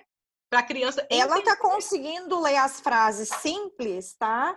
E consegue fazer a interpretação. Mas aí, quando foi na última aula que eu fiz com ela, eu fiz um exercício de probleminha. Aí eu já vi que ela estava falhando ali, entendeu? Ela embaralhou todinha no probleminha de matemática. E como ela ficou 30 dias sem participar, desculpa, mas você vai ter que voltar de novo. Que Volta, é o problema, né? Dos pais de novo, né? Então, assim, faz então, avaliação diagnóstica com ela, vê de novo. Você tem que saber como ela vai voltar. Faz o RTI com ela de novo? Não, você vai fazer avaliação diagnóstica. A RTI você vai fazer só aquele material, você lembra que você aplica só de 6 em 6 meses? Em alguns casos, quando você vê que deu um desenvolvimento, você aplica antes. Tá. Aquele material que é protocolo, você não vai aplicando o dia que a gente, eu acho que melhorou, né? Tem um tempo para aplicar. Então, faz a avaliação diagnóstica, vê onde que ela teve mais dificuldade. Essa avaliação diagnóstica tem que ter o quê? Um texto para fazer a leitura, tem que ter um ditado para você ver como que está escrito essa criança. Depois eu vou falar lá no final. Aí você pega esses modelos, tá, Fernanda? Tá ótimo. Obrigada. Por nada. É necessário uma conversa entre professor, alunos e famílias, né? Família no singular, porque eu atendo individual, antes da avaliação diagnóstica. Então, por que a gente tem que fazer? Primeiro que essa conversa inicial, ela é para tirar o quê? Aquele pavor, aquele terrorismo sobre a avaliação. Tanto das crianças, né, gente, quanto dos pais. Por quê? As crianças já chegam lá no primeiro ano, juro para vocês, primeiro dia de aula, nossa, agora tem prova. Nossa, agora tem prova. Gente, nem uso mais esse termo, a gente nem usa. A gente usa muito o quê? Atividade avaliativa, avaliação, né? Mas prova é lá na nossa época. Agora a gente não usa mais, acho que tem gente falando aqui. Eu fiz para eles fazerem com um copinho de iogurte e grãos. Já era muito bacana. Aí fez o F, cada um, né? Muito bacana. Ótimo, Damira. Aqui em Canaã dos Carajás é feito o PEI dos nossos alunos. Aí como que é? Da sua turma ou você é professor de recursos, Silvane? Depois você coloca aqui para mim. Porque muita gente não conhece o PEI. Porque muitas das vezes a gente usa ele mais em sala de recursos. Gente, não deveria. Toda escola que tem uma criança com alguma dificuldade de aprendizagem, ele tem todo o direito de ter um PEI. Que é esse plano individualizado. Mas, infelizmente, não tem. Infelizmente. Então, por que a gente tem que fazer essa conversa, né? Como eu falei para vocês. Primeiro, para tirar esse pavor. Tirando esse pavor de prova, a gente pode diminuir o quê? Vários problemas de dificuldades durante essa aplicação, tá? A gente nem usa mais esse termo prova mais. Outra sugestão, a gente vai tentar aplicar essa atividade de uma maneira que nós, professores, consigam organizar o desenvolvimento da sala. Como eles aprenderam a fazer alguma atividade para sanar essas dúvidas e depois dar início aos novos conteúdos. Então, o que eu tenho que fazer lá com a criança? Primeiro, meninos, hoje a gente vai aplicar uma atividade, eu sempre faço isso com eles. A atividade eu não posso olhar no do colega. Por quê? Porque a professora tem que saber o que cada um aprendeu. Se eu copiar do colega, a tia não vai saber o que você aprendeu de verdade, vou saber o que o colega aprendeu.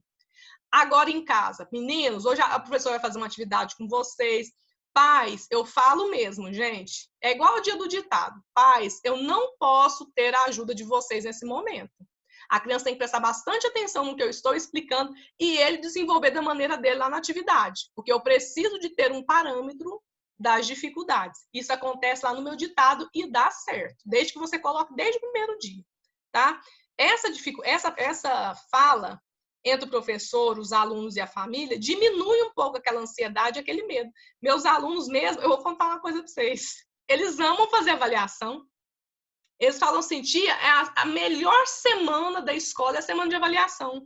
Por quê? Porque a avaliação que tem um momento para eles ilustrarem, porque a interpretação do texto, lá do início do primeiro ano, a interpretação deles, gente, é o desenho. Eles não sabem ler nem escrever, o que vai adiantar? Colocar um monte de perguntas e eles ficarem copiando do quadro.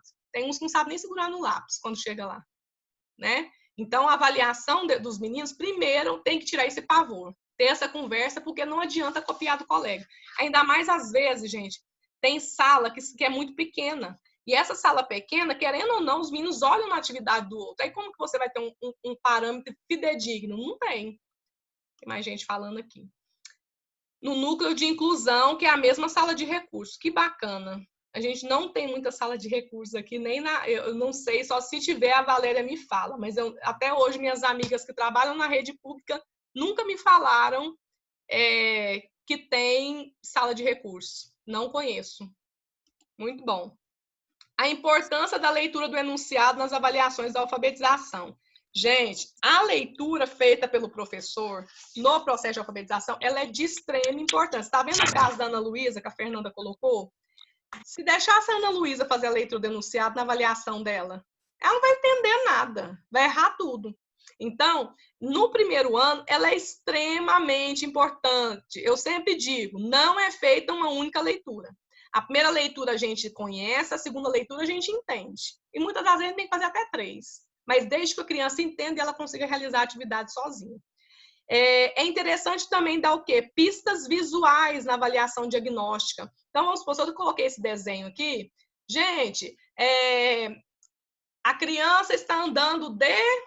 A gente já viu aqui ônibus. Ah, tá, mas você já está dando resposta, é muito fácil.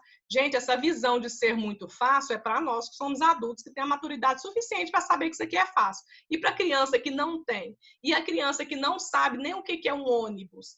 Ontem eu recebi uma criança nova, ele não falava ônibus. Aí tinha uma atividade lá, cada letra no seu lugar, de velcro, com os materiais estruturados, né?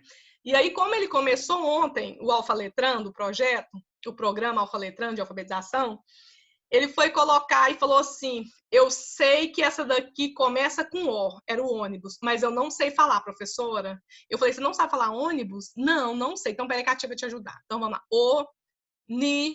Bus, enrolou tudo. De novo, bus. O menino saiu falando ônibus.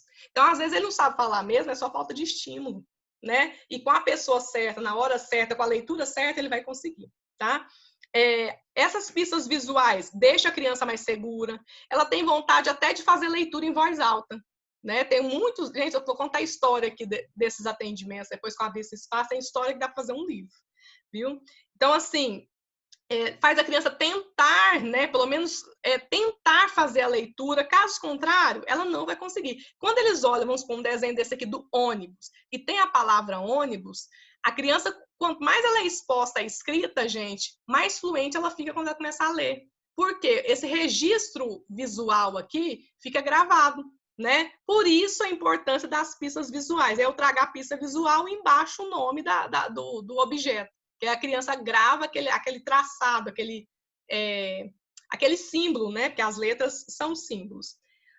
Outra situação, quando a gente for fazer a leitura, a gente precisa fazer essa leitura de forma bem clara, né? Sem pausas. Muitas das vezes o pessoal passa dentro da nossa sala, quando a gente está em aula presencial, né? Passa na nossa sala para dar recado, não sei o quê, interfere tanto, né, na nossa avaliação. Pedir mesmo que dia de avaliação não é dia de mandar recado, de entregar, de atrapalhar, porque a criança corta o raciocínio dela. É igual na atividade. É um desenho da Isabel, deixa eu mostrar aqui.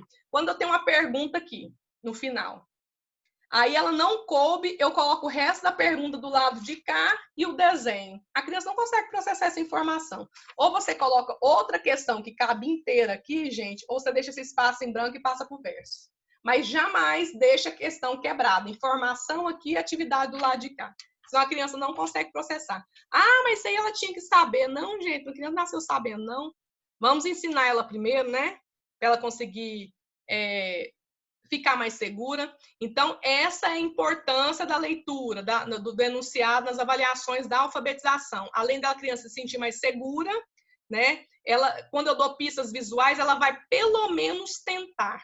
E ela tentando, ela também está aprendendo. Daí, gente, ao final, né, do processo de alfabetização, as crianças precisam ter as capacidades. Lembra que eu falei para vocês lá no início? Capacidades gerais do alfabetizado?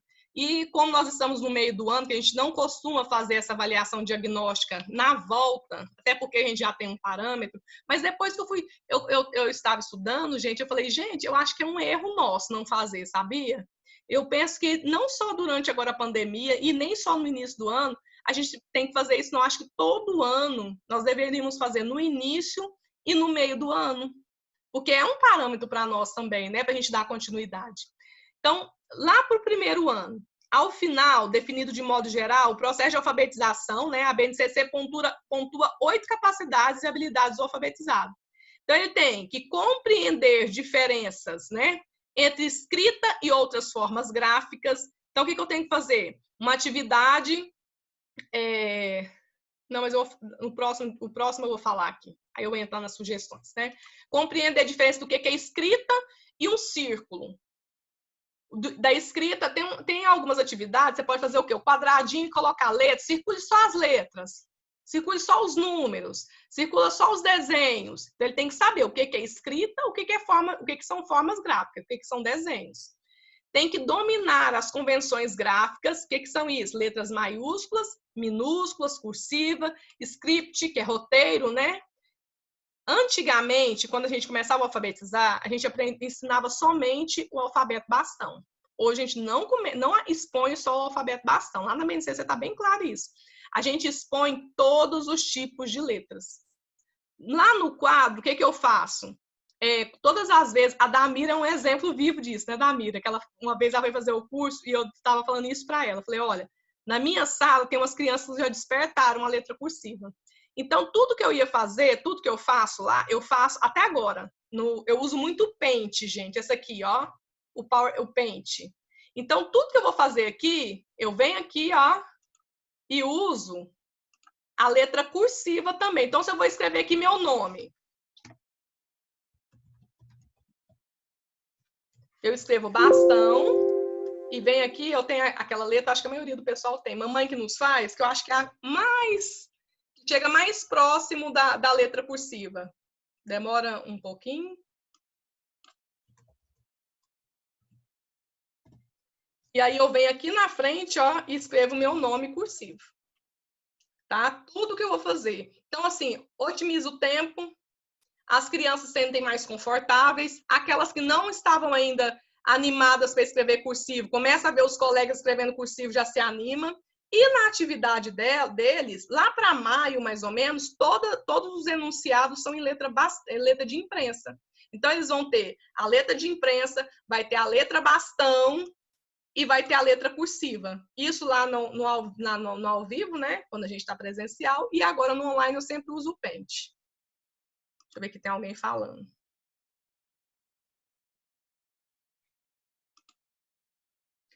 Muito boa essa questão de avaliar através do desenho. Conheço colegas que já estão trabalhando escrita espontânea na educação infantil, justamente, até porque se for uma escola que tem essas atividades, principalmente atividade psicomotora, Cirlei, as crianças já têm subsídio total para fazer escrita espontânea. Né?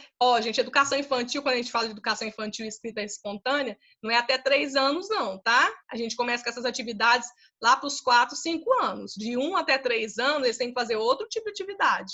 Tem que fazer atividade de rasgar papel, de amassar coisa, pintar do jeito deles, porque começa com a bolinha, né? Os rabiscos, tem que fazer esse tipo de atividade, tá? Eu não sou a favor de escolarização na educação infantil. Oi, Fernanda. Deixa eu te perguntar aqui uma coisa. No meu caso da Ana, a Ana Luísa, ela vem para fazer as atividades, o que acontece? Ela começou a aprender a fazer cursivo comigo, né? 4º ano. Nossa. Tá? É muito sério o caso dela, né? Então, o que acontece? Mesmo assim, no decorrer do nosso processo aí da aprendizagem, ela tem vezes que me faz as respostas misturando o bastão com a cursiva. Eu aceito ou não? Porque sabe o que ela falou para mim? Eu falo para ela assim, Ana, eu gostaria que você fizesse tudo com letra cursiva. Aí ela vira para mim e fala assim, minha tia da escola não importa.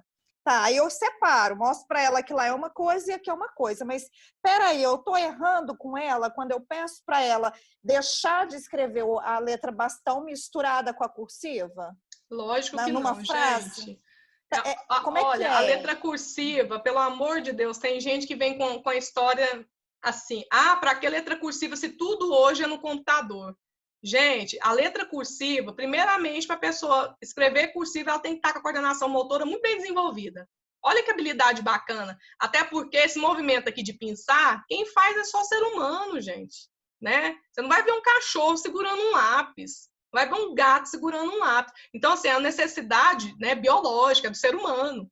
Então, a cursiva, quando ela faz esse movimento aqui, a criança ela começa graficamente reconhecer aquela escrita, certo? Aí vamos falar, não, lá na escola a professora deixa, porque ela está com 30 alunos.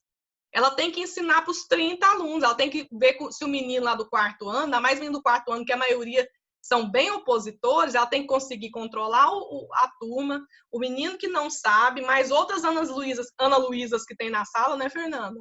Então, assim, por isso que ela vai falar, escreve desse jeito mesmo, porque ela prefere que ela escreva daquele jeito e faça, do que ela ficar lá com uma criança só para ela escrever certo. Agora, você que está lá no atendimento individual, nossa, tem a obrigação de colocar ela para escrever cursivo, entendeu? Ah, ok. Se vocês pesquisarem, vocês vão ver que não é só a grafia da letra, para melhorar a fluência, para reconhecer essa letra, essa palavra em vários lugares, melhorar a fluência e blá, blá, blá. Tem N... como que fala, gente? Tem N benefícios à escrita da cursiva, que é uma das coisas que foi perdendo com o tempo, que eu falo assim, ó, gente, por que o povo deixa tanta coisa bacana se perder no meio do caminho? Com modinha. Ah, porque lá na escola X tem essa e esse jogo que usa, como que fala? Como que é aquele trenzinho de encaixe, não sei o quê. E aí, gente, eles estão aprendendo? Cadê aqueles meninos que têm dificuldade de aprendizagem? E os que têm transtorno? Onde que eles estão? Porque eles não estão conseguindo se adequar, não. E aí, que inclusão é essa? Né? Aí, assim, eu não critico de forma alguma, né? A gente sabe onde tem os pontos errados em algumas formas de ensinagem. Mas a professora ali com 30 alunos dentro de sala, gente, é humanamente impossível que ela consiga observar e falar assim, ó, o traçado aqui, igual eu gosto muito de ensinar pelas bases, né? O traçado aqui que você fez, o C tá errado. A base C é o movimento para cima, para baixo. Fiz o C. A base C faz o A. Para cima, para baixo, fechei e fiz o A. A base C vai para cima, para baixo, fechou, faz o bigodinho, faz o O. Ela não tem tempo para aquilo lá, não. Conteúdo do quarto, quinto ano, uma vez eu dei aula pro quarto, quinto ano. Deixa eu falar um trem pra você. Eu dei aula pro quarto, quinto ano uma vez, uma loucura que eu fiz. Dei aula de português e matemática. No final, tava ficando doida.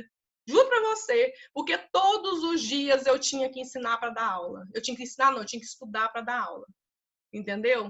Pois então, assim, mas Tati, deixa eu te falar. A dificuldade dela é de alfabetização, Fernanda.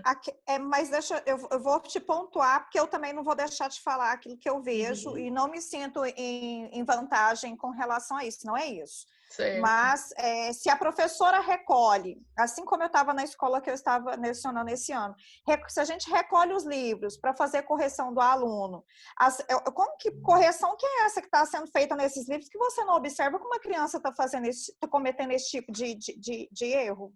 Mas já tem escolas que não cobram mais correção de livro e que pontua erros, tá?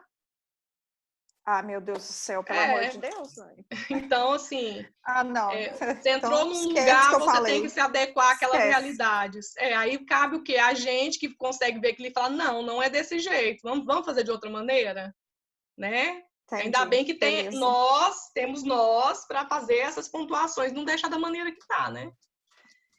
Então, eu falei aqui para vocês um pouquinho, né? A diferença, né? Entre letra cursiva, letra maiúscula, minúscula. Então, não expõe somente letra bastão no início do ano. Expõe aqueles alfabetos, gente, ilustrados, com os 3 tipos de letras.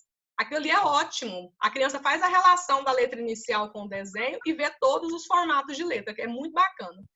Ela também tem que conhecer o alfabeto, tá? O alfabeto mesmo, gente, os sons das letras. E é assim, o alfabeto de frente, do início para o final, de final para frente, do meio, misturado. Por quê? O alfabeto na ordem correta, já vou deixar alguém falar, tá? Só vou terminar aqui, que senão eu corto e não volto mais. O alfabeto na ordem, né? A ordem alfabética, ela hoje, né? No celular. Nosso celular é em ordem alfabética. Por mais que você digite ali o nome que você está procurando, você precisa da ordem alfabética.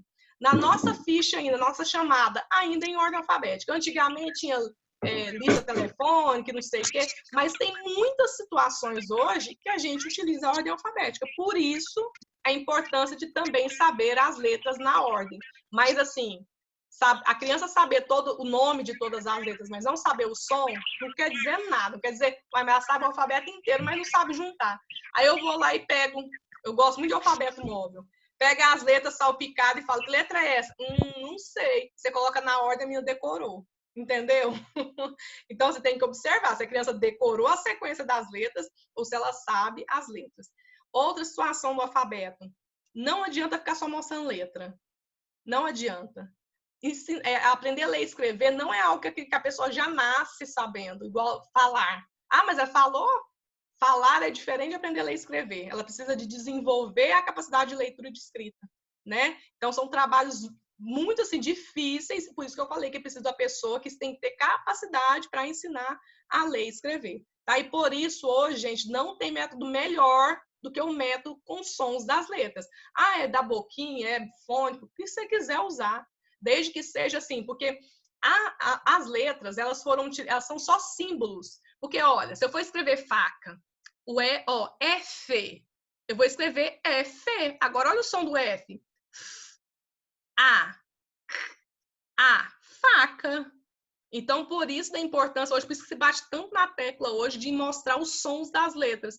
Tem um pessoal que eu sempre indico, da Neurosaber, eu adoro as coisas da Neurosaber, eu acho que é uma fala muito acessível, eles trazem coisas bem práticas, é porque a Luciana Brits, que é a esposa do Dr. Clay, ela foi professora, então ela sabe o que ela está falando. Tati, eu tô fazendo a semana da alfabetização com ela. Sim, muito bacana. Eu não consigo assistir na hora, não, mas aí depois, quando o negócio sossega aqui, que eu assisto, sabe? Eu gosto demais daquelas coisas que eles falam. E lá tem, inclusive, um vídeo falando sobre os sons das letras. Depois dá uma olhada lá, gente. Não é difícil, tem, não. Sim. É ótimo. Costume. Não é só costume, Fernanda. Fernanda mexeu no negócio de alfabetização que fazia gosto.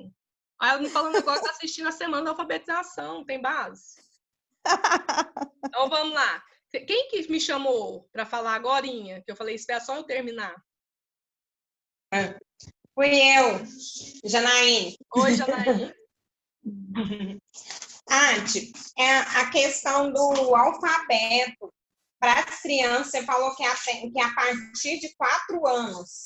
Não, a gente mostra as letras, mas cobrar leitura e escrita é a partir dos 4 anos. Leitura não, né, gente?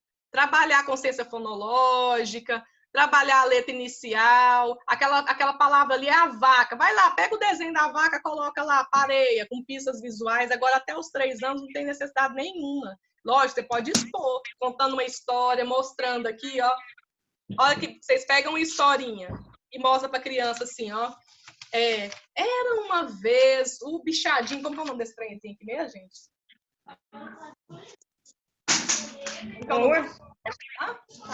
Koala. Koala, né? O koala, tem isso aqui. Era uma vez o koala que subiu em cima do galho. Se você perguntar assim, cadê o koala? Cadê o bichinho? Ele vai mostrar. Isso que a gente quer. Né? Porque se for uma criança com atraso de desenvolvimento, nem tá vendo o que você está mostrando. O que é koala? Nem parei para pensar o que você está falando, como que eu vou saber o que é koala? Né? Então, isso, antes dos 3 anos, gente, não faz isso, não. Mas isso não acontece, né? É uma realidade da escola particular. Não acontece. Infelizmente. Em 4 anos, eles já querem que a criança seja... Nossa, tem que... Menina, eu mesmo, assim, eu não apoio, igual tá até falando assim, ainda bem que eu estou num lugar que eu acredito muito na proposta de trabalho e a Isabel está lá, porque se não fosse para ficar lá, e assim, o Eric também trabalha em escola, é no Vitória Figueiredo, que eu fiquei lá há 14 anos, né, não foi à toa, né, porque eu acredito na proposta de lá, porque se eu colocasse ela num lugar que fosse para escolarizar, ela não ficaria. Lógico, assim, que a gente que fica a escola, o professor e tudo fica contente, né, com a criança com 3 anos, mas assim, a minha cabeça realmente era falar, gente, isso não existe, criança. Janaíne, mas qual contente? Porque a leitura para criança com 3 anos não tem funcionalidade nenhuma. Não tem funcionalidade. Ela vai ler ali, ó, a vaca foi pro brejo. O que é brejo, meu filho? O que é vaca? A gente vê muito isso nas crianças autistas, que elas têm hiperlexia. Lê com 3 anos de idade. Mas ele vai ao banheiro e não sabe limpar o bumbum do cocô. O que é que resolveu, né? E aí? Aí eu tenho que trabalhar o quê? Com PECs, né? Que são os desenhos para ele ver. Lá no banheiro, quem foi lá já viu. Acho que você viu, né, Janaína? Lá no banheiro tem fralda, tchau, tchau fraldinha. Tem o desenho, o que eu tenho que fazer? Usei o banheiro, enxugo, ou limpo meu cocô, aperta. Adiantou ler com 3 anos? Não adianta. Adiantou, né? Obrigada, viu? É muito triste isso daí, né? A gente saber que não acontece em algumas escolas. Infelizmente. Por isso tem muitas pessoas que não conseguem trabalhar em escola porque não apoia a metodologia. E às vezes, quando você não apoia, você não fica. Não é verdade? Você não fica satisfeita, você não trabalha feliz. Obrigada, viu? A Flaviana está dizendo que o filho dela está no 1º ano fundamental, mas agora que a professora está ensinando a letra minúscula. Posso incluir por minha conta a letra cursiva? Isso não vai confundir ele? Ele deveria ter visto as 3 já, Flaviana. E aí eu vou te falar uma coisa, Flaviana.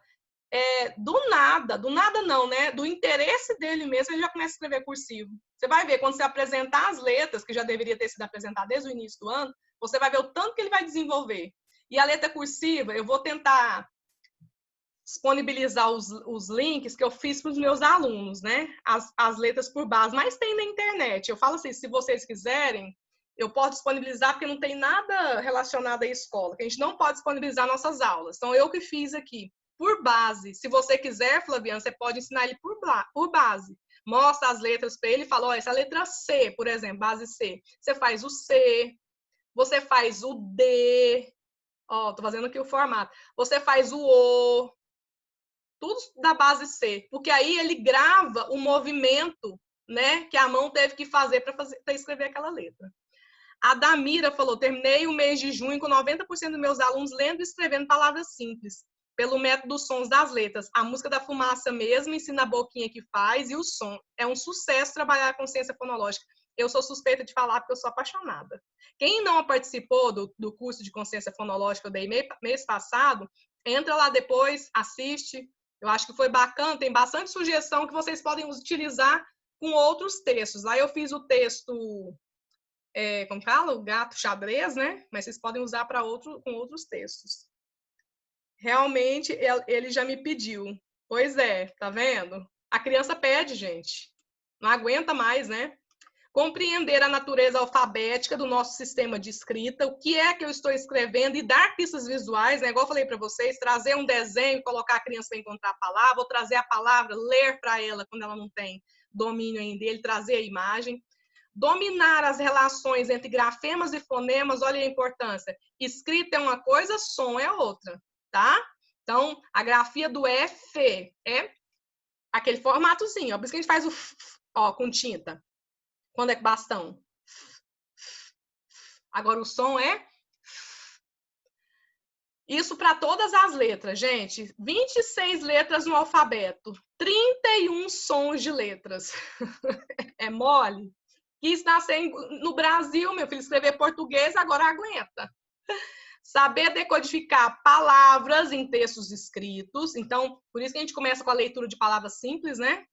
Então, eu escrevi... A vaca comeu... Deixa eu ver uma... Não, peraí.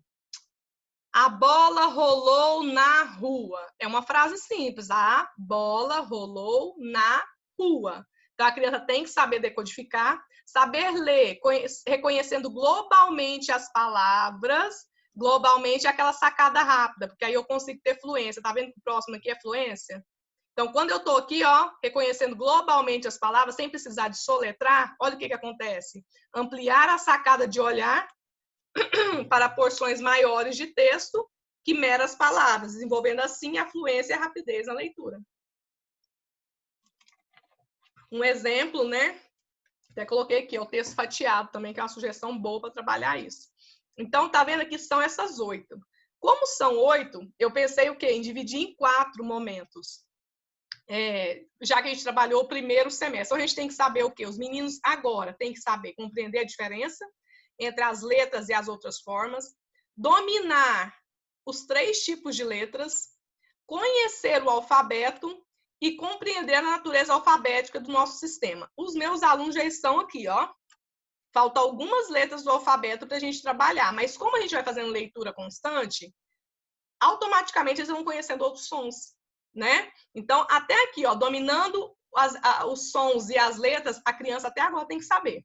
Agora começa o trabalho com o texto, gente. Eu sempre começo com frases simples, depois eu pego essas frases e amplio para textos também simples, né? Pode pegar até a mesma frase, que isso é uma técnica para trabalhar a fluência leitora. Pega essa mesma frase e vai aumentando ela de tamanho. Se chama texto cumulativo, tá? É uma das técnicas de leitura. Então, assim, a bola, ponto final. A bola rolou, ponto final. A bola rolou na rua, ponto final. A bola rolou na rua e estourou, ponto final. Tá vendo? Ele acumulou aquela escrita. A sacada dele aqui, ó, vai começar a ampliar a sacada de olhar, tá? E quando ele for ler a próxima frase, já tá mais fluente. Até aquelas palavras que ele tinha um pouquinho mais de dificuldade, tá mais fluente. Então, até aqui, ó, até dominando as relações entre grafemas e fonemas, as crianças precisam estar nesse momento desenvolvidas, tá? Nesse momento nosso de pandemia. Daí, sugestões de tópicos, eu até anotei aqui para vocês. Sugestões de tópicos para montar a sua avaliação diagnóstica. Gente, já vai dar 10 horas. Eu achei que não ia ser 1 hora de curso, hein? Primeira coisa, vocês querem falar alguma coisa, gente? Porque eu falo, mas eu falo. Tati. Quem é? Fala o nome. A Damira. Damira. Essa avaliação, por exemplo, eu estou fazendo aula pelo WhatsApp. Que é a Damira da rede pública, né, Damira? Não tinha nenhuma proposta lá. Exatamente. A gente está fazendo aula pelo WhatsApp, a gente grava os videozinhos das aulas, manda e tal, e os pais executam. Como é que eu poderia fazer essa avaliação diagnóstica agora no retorno? Você acha que eu faço uma folha? Porque é os pais que vão executar, né? Não, eu acho que você tem que fazer pelo WhatsApp, você vai ter que fazer tudo oral. Então, você vai fazer uma avaliação mais com consciência fonológica, com soletração. Porque como que você vai expor essa atividade? Porque geralmente eu peço, quando é alguma coisa assim, eu peço para gravar, né, ou filmar e me mandar. Mas aí você vai gravar e filmar, ele não vai te mandar na hora e talvez os pais vão interferir. Você vai ter uma avaliação que não vai ser fidedigna. Você concorda? Então, no meu caso, não tem jeito. Tem que ser na hora. Então, trabalho oral com eles. Que são sons... Não tem jeito. Hã? Não tem como fazer esse tipo de... Não, mas eu falo assim, se você fizer a ligação pelo WhatsApp e falar assim, ó, faz o sonzinho do F. Ah, sim, entendi. Do V. Só o sonzinho. Ou você mostrar as imagens das letras para eles. Só que tem que fazer maior, né? Pelo menos umas 2 em cada folha, sabe? Para ficar assim grande. E mostra, né? Porque é pelo WhatsApp. Qual é o som dessa letra? Né? Ou a palavra. Na palavra bola. Quais sonzinhos que eu tenho na palavra bola? Ele vai falar B, O, L, A. Eu acho que seria bacana. Entendi. Porque o seu não dá para mostrar assim, ó. O meu eu consigo fazer porque eu faço... No meu caso dá porque eu faço uma ligação com eles uma vez na semana. Mas na rede pública. Você consegue colocar uma página assim com atividade no celular? Não, seria só... Então, eu faço vídeo pelo WhatsApp, é isso. Eu mostro para eles, né? Eu mostro aqui para eles e eles me falam, vão me falando. Então, eu teria que fazer essa avaliação diagnóstica dessa maneira. Mas na rede total lá, ninguém faz esse tipo de coisa, só no WhatsApp mesmo. Entendeu? Só manda e devolve. Ninguém tem participação dos alunos. Sua função é muito importante, Damira. Muito importante. E isso que você falou é bem válido, porque eu terminei junho agora, eu fiz isso, essa frase acumulativa, porque eu ensinei palavra, depois a frase... Mas você fez o curso de fluência, né, bem? Com você. Você tá com um monte de material bacana aí. É só aplicar. Com certeza. E eu fui fazendo exatamente isso que a gente viu nesse curso, né? Essa sequência que você falou aí. E eles fizeram, eu mandei 3 frases para cada um. E aí eles fizeram, né? Eu vi a bola, por exemplo. Ele viu a bola e chutou. Então foi bem bacana assim mesmo. É muito bacana. Excelente. Eu tenho bastante material estruturado, que onde tem o desenho, a criança tem que procurar a palavra e colocar no velcro, sabe? Que os meninos lá adoram fazer. Aí agora eu fiz, quem tiver até interesse, eu fiz para vender. Porque tinha muita família me procurando lá para fazer e eu sem tempo, né? E aproveitei que esse julho foi tranquilo. Voltei agora a fazer curso que foi com vocês. Eu dei até um tempo dos cursos esse mês de julho, vendi só curso gravado e montei, tá? E é muito bacana, gente. E aqui online a mesma coisa, gente. Você pega esse desenho, vamos dar um exemplo, cadê as formas geométricas, né? Faz aqui o desenho da forma geométrica, pinta ele colorido, não sei, e fala para a criança, que desenho é esse? Igual isso aqui é uma das habilidades preditoras para alfabetização, saber o nome das formas geométricas, que aí lá no IA, pinta de vermelho o quadrado, circula o retângulo. Então, você tá vendo que dá para fazer aqui? Você vai fazer várias formas geométricas, a criança vai reconhecer. Então, assim, pela internet é mais difícil, mas tem muita coisa que dá para a gente aproveitar com os meninos pequenos. Eu não gosto de escrever no quadro, para vocês terem ideia. Meu quadro agora é o Paint. Porque eu tenho criança que tem um grau muito grande. Eu também estou sem óculos hoje, bobeira. Mas eu não consigo ficar sem óculos para olhar de longe. Aqui me cansa, daqui a pouco tá doendo a cabeça, né? Então eu resolvi usar o quadro mesmo, o Paint, para trazer para os meninos. E eu gostei. Então, as sugestões, né, gente? Obrigada, viu, Damira? Dos tópicos para montar avaliação diagnóstica para as aulas remotas ou presenciais. Então, primeiro, atividade de consciência fonológica. Principal, isso que eu falei, se é consciência fonológica, gente, começa primeiro pelo som, aí depois, se você quiser trazer para a atividade, é uma letra inicial, letra final, depois sílaba inicial, sílaba mediana, sílaba final, e assim vai, tá? Todo tipo de atividade de consciência fonológica, que é a capacidade o quê? De codificar, de decodificar os sons da língua em material gráfico, né? Então, é a transição dos fonemas do som para os grafemas, que são as escritas. As relações fonografêmicas, da importância, né? E o que eu falei para vocês lá quando a gente colocou esse tópico aqui, ó, a diferença entre escritas e outras formas gráficas, né? E agora a gente está falando de letras e sons. No processo alfabetizador, a escola, junto aos pais e responsáveis, precisa fazer com que os alfabetizados sejam, entre muitos outros pontos, capazes de distinguir desenhos e letras, né, de outros signos. Precisa, lá na atividade avaliativa sua, na avaliação diagnóstica, atividade sobre o alfabeto, ele tem que conhecer o alfabeto, tanto na ordem quanto fora da ordem. Perceber a forma qual ocorre a relação entre os fonemas e grafemas. Agora a gente tem que fazer, eu penso que individual, tá? Porque eu tinha uns menininhos espertos, estava fazendo ditado com eles individual, aí eu pedia para entrar de 3 em 3. Entrava antes da hora, ficava escutando o que eu estava falando e quando eu chegava, repetia. Aí eu comecei a fazer o quê? Eu chamo um por um, não fica ninguém esperando mais. Né? Então, assim, quem tiver a oportunidade, fala com o coordenador. Eu sei que a aula é para todo mundo a participar ao vivo, mas nesse dia da avaliação diagnóstica, eu posso fazer individual? Seria muito melhor. Caso não consiga, faz no todo e se adequa a o que você quer trazer aqui para essa atividade que não seja individual, né? Mostrar a imagem, eles fazem o som, vamos procurar uma outra maneira. Perceber a forma, qual ocorre a relação entre os fonemas e grafemas, falei. Essas capacidades envolvidas no conhecimento fonográfico são básicas para a alfabetização. Fonema e grafema, sem esse som, a criança não consegue fazer a relação. E ela consegue desenvolver através da atividade de consciência fonológica. Relações fonoortográficas, som e escrita. Tá? O trabalho, por isso, né, o desenvolvimento dessa relação é dessa maneira, e depende de memorização, o trabalho com o método fônico. Até um tempo atrás, ninguém podia falar de memorização, porque era tradicional. Hoje a gente sabe da importância dessa repetição. Eu não vi até hoje ninguém aprender se não fosse... A gente fala assim, a gente só aprende a ler lendo e escrever escrevendo, então não tem outra maneira. Né? Então, é por repetição, principalmente a criança atípica. Né? Porque a alfabetização, assim como as outras turmas, nós temos também várias crianças ou hiperléxicas, né? Ou a criança que tem algum atraso, que tem dificuldade de aprendizagem, tá? E esse método dos sons, gente, método fônico, né? Ou método das boquinhas, né? O que vocês acharem melhor, se adequar, eu não sou multiplicador de método das boquinhas, eu sempre falo isso, mas eu gosto muito de sons. Ele é comprovado cientificamente que ele atinge a maioria das crianças com atraso de desenvolvimento, tá? Inclusive autistas. Ditado, gente, é uma maneira assim muito bacana na alfabetização que a gente usa para saber qual que é o nível de escrita que as crianças estão, tá? Só que assim, o que acontece?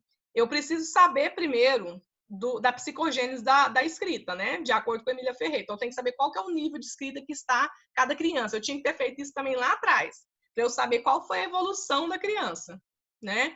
Então, aí agora eu faço esse ditado com os meninos, vejo qual que é o nível de escrita que estão todos, né? Dita tantas palavras e cada um mostra aqui no computador. Eu estou dando aula pelo Teams agora, dei muito tempo pelo Zoom. Eles mostram aqui individual, cada um, você vê se está certo, faz as suas anotações, tá? Sugestão de ditado. Ditado estourado eu coloco as palavras lá dentro, estouro e pego e leio a palavra. É só o balão é só para ter um recurso mais atrativo. Ditado escondido, eu coloco a palavra ou o desenho dentro do envelope e peço para cada criança abrir. Aqui dá para a gente fazer online, né? Eu coloco o desenho e eu mesmo que tiro. Eu deixo, fulano, qual cor você quer? Ah, eu quero um envelope amarelo, tia. Eu abro, tenho o desenho e eles escrevem, tá? Ou tenho a palavra, eles leem a palavra e eles desenham. Também é um tipo de ditado. Lá no início, né, gente, quando eles conseguem mostrar a sua escrita através do desenho, seria bom você ler a palavra e eles ilustrarem. Porque a criança, eu falar a vaca, a criança desenhar um círculo, aí você perguntar, o que é isso aqui? Ah, é a bola de Natal.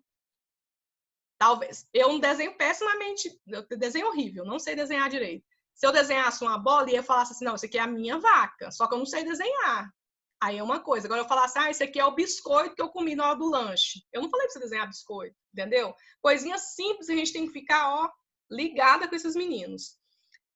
Ditado estourado, ditado mudo, que é aquele que a gente coloca o desenho. O desenho não, eu coloco o brinquedo ou alguma coisa dentro da caixa e aí eu tiro de dentro da caixa e mostro. Eu não falo nada. Ah, é uma bola? Aí eles vão escrever bola. Ah, é uma garrafa? Aí eles vão escrever garrafa. Tira de dentro da caixa. Eu chamo de ditado mudo.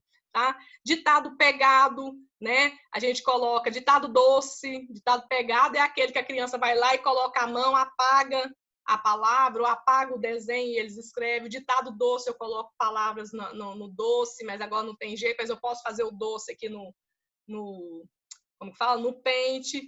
Gente, sugestões são várias. Né? Aí por isso que eu falei para vocês, eu podia muito bem trazer uma avaliação, a minha avaliação que está pronta e mostrar, mas esse não é o objetivo, porque minha sala é uma, a de vocês é outra. Né? Eu tirei todas essas informações da Jussara Hoffmann, da alfabetização método fônico do Capovilla, do Fernando Capovilla e da Alessandra Capovilla, problemas de aprendizagem na alfabetização, da Maria Irene de Miranda, avaliação mediadora, né, que é da Jussara Maria, né, Jussara Hoffmann, você vai achar Jussara Hoffmann, e trouxe para finalizar uma outra frase sobre avaliação. Ao avaliar as competências dos alunos, é preciso definir adequadamente os objetivos que o aluno deve alcançar e levar em consideração ainda uma distinção no que se refere à correção para o aprendizado de informações. Então, foi aquilo que a gente falou, né? Não adianta nada eu fazer essa avaliação e guardar ela lá dentro da minha gaveta e não fazer nenhuma intervenção. Qual que é o objetivo que eu quero alcançar? Nesse momento, será que é só acabar com o meu material didático? Né? Eu tenho certeza que os pais, né, se a gente tiver uma conversa, uma reunião bem clara com eles, que sejam pelo Zoom, eles não vão querer só que a gente termine os livros, os materiais didáticos, muito pelo contrário. Eu penso que cada turma tem que trazer, isso é o professor que tem que fazer, trazer para o nosso coordenador e mostrar para ele assim, olha, o primeiro ano precisa atingir esse objetivo, esse, não vai ser só um, vão ser vários. E dentro do livro, eu não vou conseguir atingir isso tudo, eu posso, né, dar uma manejada, uma remanejada no meu conteúdo? Claro, gente, mas isso tudo é conversado, você tem que ter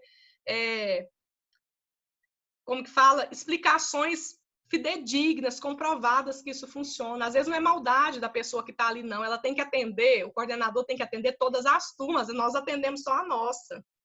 Muitas vezes eles vão esquecer, é humanamente normal, né? Eles têm todo um contexto para para atender. E por que não a gente trazer isso? Até a visão dele também vai mudar.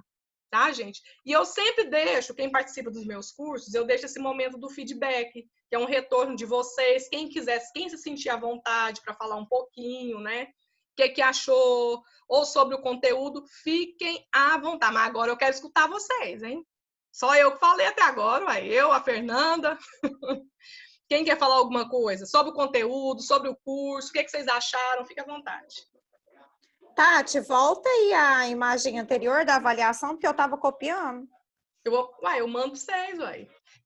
Eu mando o slide, vou mandar o certificado. Ah, tá bom. Mando ele também, tá? E aí fica até essas informações para vocês, ô Fernanda. Gente, deixa eu escutar vocês. É só o hábito de copiar mesmo. Tem gente que aprende mais escrevendo, né? Olha, Tati, muito válido esse curso, porque realmente a gente está passando um tempo aí que jamais passamos, né? Inclusive, principalmente, né, na educação. Com certeza. Tá me escutando? Tá, né? Tô sim.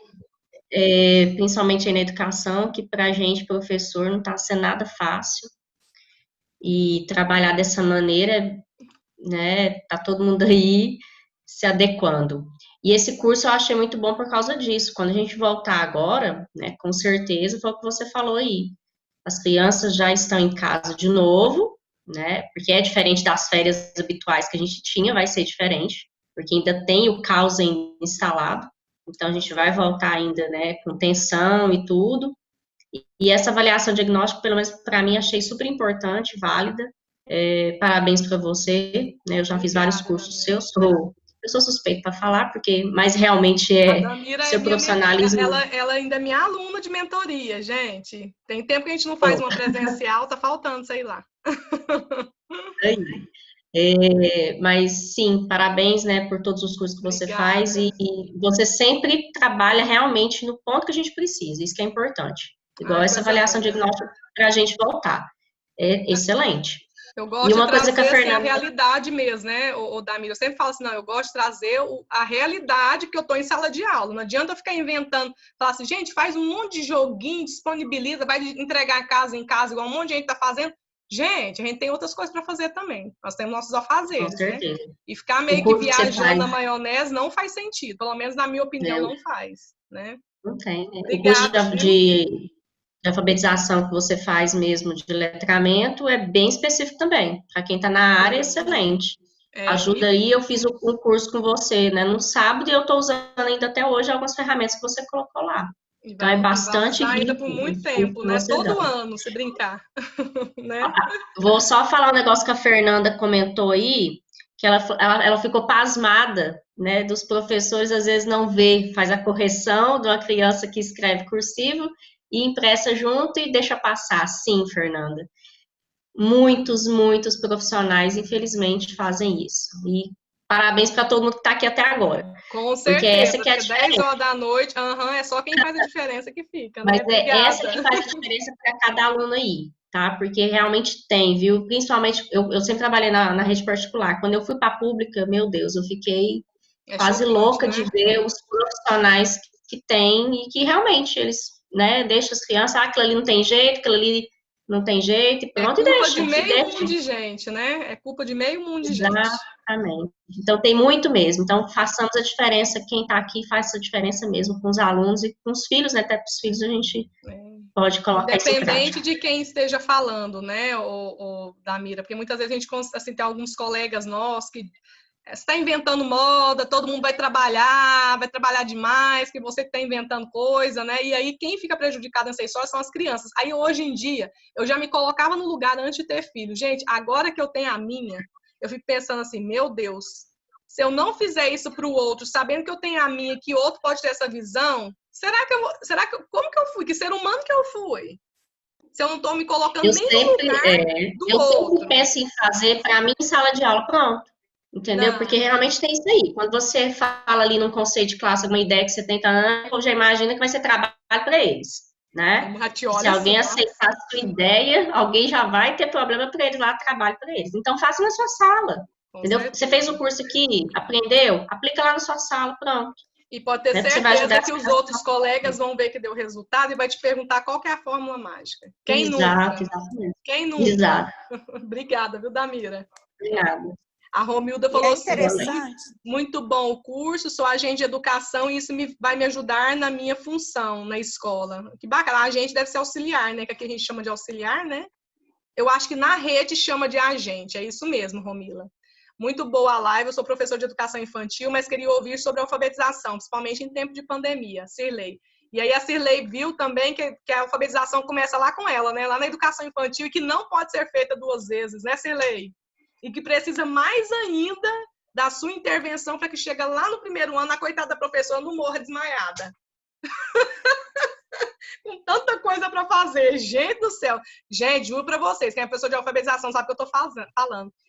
Tem ano que eu preciso ensinar a criança a sentar na cadeira. Ela cai da cadeira. Então, você leva ali 2 meses. Já tinha que ter sido desenvolvida, né? 2 meses para você ensinar como se senta, que eu tenho que parar e ouvir outra pessoa. E aí? Que eu tenho que parar para comer o meu lanche. Aí as pessoas falam assim, mas você está esperando. A tia da limpeza fala assim, seu cantinho é o único lugar que fica limpo, porque os meninos não ficam andando para comer. Eu falei, gente, se a criança não tem a consciência que ela tem que parar para comer, e muitas vezes eu que tenho que ensinar, porque em casa é aquele movimento todo.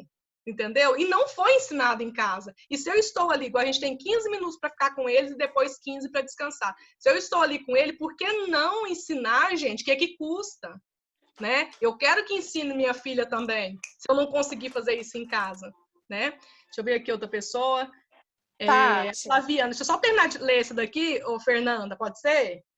Pode. Sou a Flaviana, sou professora de educação infantil e me formo esse ano em pedagogia. Para mim, acrescentou demais, tanto com meu filho quanto para a sala de aula. Muito obrigada por transmitir tanto conteúdo em tão pouco tempo. Eu que agradeço, Flaviana. É muito conteúdo. Mas, assim, às vezes eu tento trazer de forma mais clara, por isso que eu tento trazer bem na prática, para a gente ver que dá para fazer, sabe? Porque às vezes a gente lê tanta coisa, gente, livro é difícil, né, da gente... Quando a gente traz um conteúdo resumido assim, meu Deus...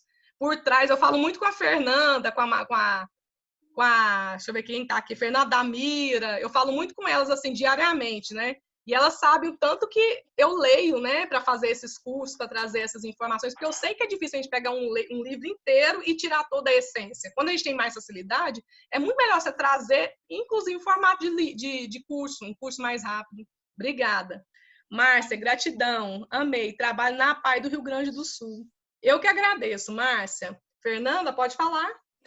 Então, interessante que é o seguinte, que eu acabei vindo para uma área por indignação, na verdade, né? Porque esse ano foi um ano que eu peguei, eu ainda sou uma estudante de pedagogia de 5º ano, peguei uma turma de 5ª série numa escola, me deparei com uma realidade que não tinham me mostrado na teoria, na faculdade, e eu vi que eu tinha que fazer uma diferença. Então, eu peguei na minha indignação de ver aquelas crianças de 5ª série com problemas seríssimos lá na base, lá na 1ª série. Essas crianças não foram assistidas da maneira adequada, porque trabalhar o coletivo é realmente muito complicado para um só professor, né?